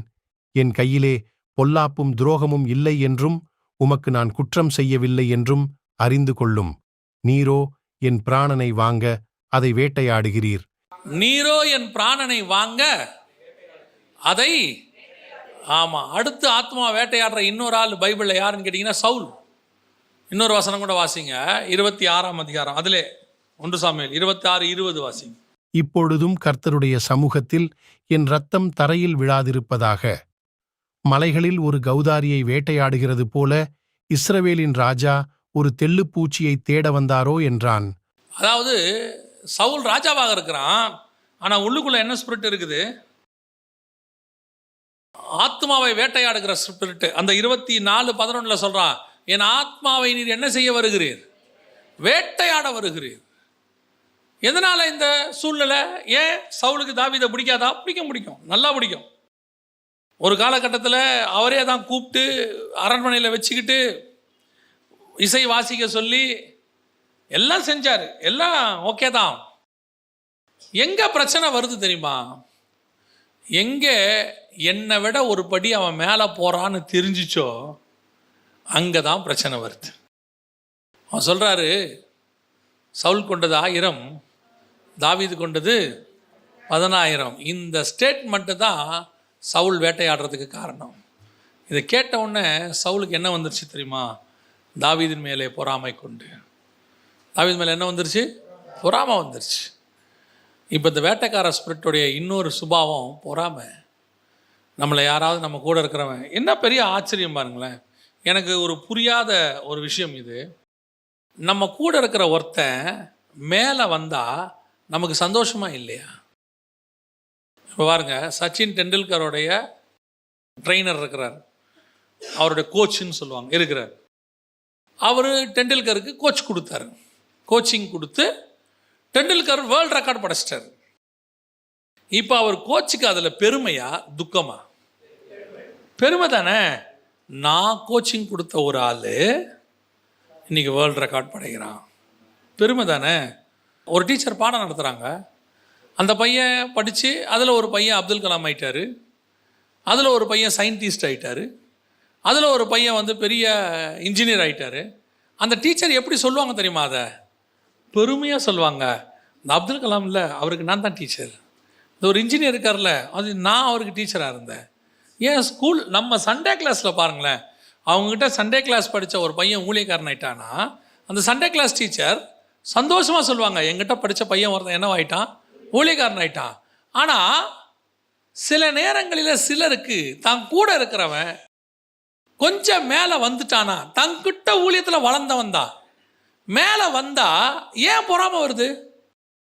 ஏன் அவனுக்கு பார்த்தா அவனுக்கு கோபம் வருது? நான் வளர்த்த பையன் ஒருத்தன் மேலே வரான்றது சந்தோஷம் தானே. அவன் எவ்வளோ உயரம் வேணா போட்டோம், படித்தது எங்கிட்ட, கர்த்தர் என்னை பயன்படுத்தி இருக்கிறார்ன்றது ஒரு பெரிய ஆசீர்வாதம் இல்லை? நீங்க யோசித்து பாருங்க, எவ்வளோ பெரிய கட்டடமா இருக்கட்டும், வெளியே தெரியட்டும், ஆனா தெரியாம ஒரு அஸ்திவாரம் இருக்கும். அத்தனை கட்டடத்தையும் அந்த அஸ்திவாரம் தான் தாங்கிட்டு இருக்குது. அப்ப அஸ்திவாரத்துக்கு இதுல பெருமையா சோகமா? பெருமை தானே. நான் மறைஞ்சுதான் இருக்கிறேன், இருக்கட்டும், ஆனா நான் இல்லாட்டி நீங்க யாருமே இல்லை. கீழே பூமி எதிர்ச்சி வந்து நான் ஆடிட்டேன், நீங்க எல்லாம் தொலைஞ்சிங்க. அதுதான் இன்னைக்கு ஊழியத்தின் பாதையில் அப்படி இருக்கு. ரொம்ப ஆச்சரியமா இருக்கு. கூட இருக்கிறவன் மேல வந்தா பொறாம, ஒரு விசுவாசி மேல வந்துட்டா, ஒரு விசுவாசி வந்து ஆண்டவர் என்ன ஊழியத்தை கூப்பிடுறாருன்னா அது எப்படி எங்கிட்ட சொல்லாம உங்ககிட்ட சொன்னாரு? எனக்கு என்ன அதுல ஒரு ஆச்சரியம்னா, அவர் ஊழியத்துக்கும் அவர்கிட்ட தான் ஆண்டவர் சொல்றாரு, இவர் ஊழியத்துக்கும் அவர்கிட்ட தான் சொல்லணுங்கிறார் இல்லையா? அது எப்படி கான்செப்ட்? கர்த்தர் சாமுவேலை தானே கூப்பிட முடியும் ஊழியத்துக்கு. ஏலி ஏலி என்ன பண்ணோம்? போய் சாமுவேல் ஊழியத்துக்கு வா. ஏலி போவே மாட்டான். என்ன நம்ம பையன் வர வேண்டிய இடத்துக்கு சாமுவேல் வரான்? கேட்க. அடுத்து ஏலி ஏலி கேட்கவே கேட்காது. ஏலி கடைசியில் ஏலி ஏலி லாமா சபக்தானி தான். ஏந்திரிக்க மாட்டான் ஏலி. இவர் ஏஞ்சா சாமுவேலை கூப்பிட சொல்வார். எதுக்கு வம்பு? நம்ம பசங்களுக்கு ஊழியம் இல்லாமல் போயிடும். அதனால் டைரெக்டாக ஆண்டவர் யாரை கூப்பிட்டாரு? சாமுவேலே கூப்பிட்டாரு. சாமுவேலே அவ்வளோதான், வேலை முடிச்சு. இன்னைக்கு நிறைய பேருக்கு கூட இருக்கிறவன் மேலே வந்தா பொறாம, வளர்ந்தா பொறாம. ஒரே அக்கா தங்கச்சி ஒரே வீட்டில் வளர்றாங்க, ஒரே அண்ணன் தம்பி ஒரே வீட்டில் வளர்றாங்க. கொஞ்சம் படிச்சு கிடிச்சு ஒருத்தன் வீடு கட்டிட்டானா கூட இருக்கிற தம்பிக்கு அண்ணனுக்கு என்ன வந்துடுது? பொறாம வந்துடுது. பல நேரங்களில் இந்த பொறாமை பண்ணுற வேட்டைக்கார ஸ்பிரிட் ஒன்று இருக்கு. அது வந்து சில நேரங்களில் என்ன செய்யும்? நாம் பார்க்குறவங்கள தடுக்க முடியாது. அந்த பொறாமை நமக்கு வராமல் ரொம்ப கேர்ஃபுல்லாக இருந்துக்கணும். கூட இருக்கிறவங்க நல்லா வந்தால் சந்தோஷப்படுங்க. அக்கா தங்கச்சி மேலே வந்தால் சந்தோஷப்படுங்க. அண்ணன் தம்பி மேலே வந்தால் சந்தோஷப்படுங்க. வரட்டும், நண்பர்கள் மேலே வரட்டும். உங்கள் இருதயத்தை கர்த்தர் பார்த்துக்கிட்டே இருப்பார். சரி, அவங்க மேலே வந்ததுக்கே இவன் இவ்வளோ சந்தோஷப்படுறானே, இவன் மேலே வந்தால் எவ்வளோ சந்தோஷப்படுவான். கர்த்தர் நம்மை உயர்த்த வல்லமை உள்ளவராக இருக்கிறார். அல்லேலூயா. இந்த வேட்டைக்கார ஸ்பிரிட் நமக்கு முழுக்க பைபிளில் இருக்குது. அது கடைசி வரைக்கும் இருக்கும், வேட்டையாடிக்கிட்டே இருக்கும். சபைக்கு விரோதமாக என்ன செய்யும்? போராடிக்கிட்டே இருக்கும். ஆனால் ஒன்று மட்டும் மனசில் வச்சுக்கொள்ளுங்க, ஆண்டவர் முதல்ல நமக்கு மீன் பிடிக்கிறவர்களை அனுப்புவார். அனுப்பி நமக்கு தேவையான எச்சரிப்பை கொடுப்பார், தேவையான மீட்புக்கான வழியை சொல்லுவார். கடைசியாகத்தான் இதில் கடைசியாக யார் தெரியுமா? Anti Christ. இப்போ ஆண்டவர் சுவிசேஷம் சொல்லிகிட்டே இருக்கிறார். அவங்களுக்கு இந்த சுவிசேஷம் சொல்லி ஆண்டவர் ஒரு நாள் மீன் பிடிக்கிற மாதிரி நம்மளெல்லாம் தூக்கிட்டு மேலே போயிடுவார் வலை போட்டு. ஒரு குரூப் மிச்சம் இருக்கும், அவர்களைத்தான் அவர்கள் வேட்டையாட போகிறார்கள். அந்த ஆன்டி கிரைஸ்ட் ஸ்பிரிட் கடைசியாக வரும். அப்பொழுது உபத்திரவ காலம், மகா உபத்திரவ காலம். அவன் மலைகளும் குகைகளிலும் அவர்களை வேட்டையாடுவான் என்று வசனம் சொல்லுகிறார். அல்லேலூயா. நாம் மீன் பிடிக்கிற காலத்திலேயே கர்த்தரோடு கூட சென்று விட்டால் வேட்டைக்காரர்கள் காலத்தில் நாம் சிக்காதபடிக்கு கர்த்தர் பாதுகாக்க வல்லமை உள்ளவராக இருக்கிறார். வசனம் சொல்லுது, அவர்கள் எப்படி வேட்டையாடுவாங்களாம்? கண்மலையின் வெடிப்புகளிலும் வந்து வேட்டையாடுவாங்களாம். அந்த அளவுக்கு கண்மலையின் வெடிப்புனா சபை இருக்கிற இடம். ஏன்னா உன்னத பாட்டில் சபையை பார்த்தா கர்த்தர் சொல்கிறாரு, கண்மலையின் வெடிப்புகளிலும் சிகரங்களின் மறைவிடங்களிலும் தங்கி இருக்கிற என் புறாவேன்னு சொல்கிறார். அந்த மாதிரி கடைசி நாட்களில் சபையை வேட்டையாடுவதற்கு ஆன்டி கிரைஸ்டுடைய ஸ்பிரிட் ஒன்று வரப்போகிறது. அதற்கு முன்பாக இது மீன் பிடிக்கிற காலம். இந்த மீன் பிடிக்கிற காலத்தில் நாம் கர்த்தரோடு கூட போய்விட்டால், இந்த இப்போ இருக்கிற வேட்டைக்கார ஸ்பிரிட்டுக்கெல்லாம் இடம் கொடுக்காம விட்டுட்டிங்கன்னா நம்மை கொண்டு போய் கர்த்தர் பத்திரமாய் மேலே வைத்துக் கொள்வார். அல்லேலூயா. நாம் ஜெபம் பண்ண போகிறோம் எல்லாரும். நன்றி ஆவியானவரே, கொடான கொடி ஸ்தோத்திரங்கள், துதிகளை ஏறெடுக்கிறோம்ப்பா. ஆண்டவரே, எங்களை சுற்றிலும் வேட்டைக்காரர்களுடைய ஆவிகள் உலாவி கொண்டிருக்கிறது ஆண்டவரே. ஒரு பக்கம் ஈட்டியால் குத்துகிற காயினுடைய ஆவிகள், ஒரு பக்கம் நிம்ரோத்தினுடைய பேகன் வர்ஷிப், பாகால் வழிபாடுகள், இன்னொரு பக்கம் இஸ்மவேலுடைய ஆவிகள், இன்னொரு பக்கம் ஏசாவினுடைய ஆவிகள். ஆண்டவரே, இதெல்லாம் எங்களுக்குள்ளே சவுலினுடைய ஆவிகள் எல்லாம் கிரியை செய்து கொண்டிருக்கிறது ஆண்டவரே. இவைகளில் எதுவுமே நாங்கள் சிக்கிவிடாதபடி, பரியாச உதடுகளினாலே நாங்கள் மாட்டிக்கொள்ளாதபடி, ஆண்டவரே பொறாமை எங்களுக்குள்ளே வராதபடி, ஆண்டவரே அசட்டை ஏசாவை போல அசட்டை பண்ணுகிறவர்களை நாங்கள் இல்லாதபடி, நாங்கள் ஒவ்வொரு முறையும் கேர்ஃபுல்லாக இந்த வேட்டைக்காரருடைய ஆவிகளுக்கு விலக்கி எங்களை பத்திரமாய் பாதுகாத்து கொள்ள கர்த்தர் கிருபை பாராட்டுங்கப்பா. எங்கள் ஆத்துமாக்களை இந்த ஆவிகள் வேட்டையாடாதபடி கர்த்தர் பாதுகாத்து கொள்ளுங்க. கர்த்தர் பாதுகாத்து கொள்ளுங்க. கர்த்தர் பாதுகாத்து கொள்ளுங்க. எங்கள் ஆத்துமாக்களை மீன் பிடிக்கிறவர்கள் கையிலே ஒப்பு கொடுக்கிறோம். நாங்கள் மீன் பிடிக்கிறவர் கையில் ஒப்பு கொடுக்கிறோம். கர்த்தர் மீன் பிடிக்கிறதை போல மனுஷனை பிடித்து கொண்டு போய் உடைய களஞ்சியத்தில் சேர்த்து கொள்ள போற தயவுக்காக நன்றி. நன்றி ஆவியானவரே. கோடா கோடி ஸ்தோத்திரம், கோடா கோடி ஸ்தோத்திரம். நன்றி ஆவியானவரே. Thank you holy spirit. எங்கள் சர்வ வல்லமை உள்ள தகப்பனே, இந்த அருமையான மாலை வேளைக்காய் நன்றி. கிருபையுள்ள கரத்தில் தாழ்த்துகிறோம். தேவனாகிய கர்த்தர் எங்களோடு கூட இருந்து பேசுவீராக, இடைபடுவீராக, வசனத்தை அனுப்புவீராக, மகிமையினால் மூடிக்கொள்வீராக. தொடர்ந்து நாங்கள் ஆண்டவரை உடைய வசனத்தில் தியானிக்கவும், உடைய வசனத்தில் இரவும் பகலும் தியானமாயிருக்கவும், உங்களுடைய வசனம் எங்கள் பாதங்களுக்கு தீபமாயிருக்கவும், அது ஏதோ ஒரு தியானிக்கிற நாளா இல்லாதபடி எங்கள் வாழ்க்கை முழுவதும் தியானிக்கிறதாக கர்த்தர் எங்களுக்கு கிருபை பாராட்டுவீராக. உடைய மகிமையுள்ள கரத்தில் எங்களை தாழ்த்துகிறோம். கிருபையுள்ள கரத்தில் எங்களை தாழ்த்துகிறோம். எங்கள் ஆண்டவர் இயேசுவின் நாமத்தில் ஒப்பு கொடுத்து ஜெபிக்கிறோம் எங்கள் ஜீவனுள்ள நல்ல பிதாவே.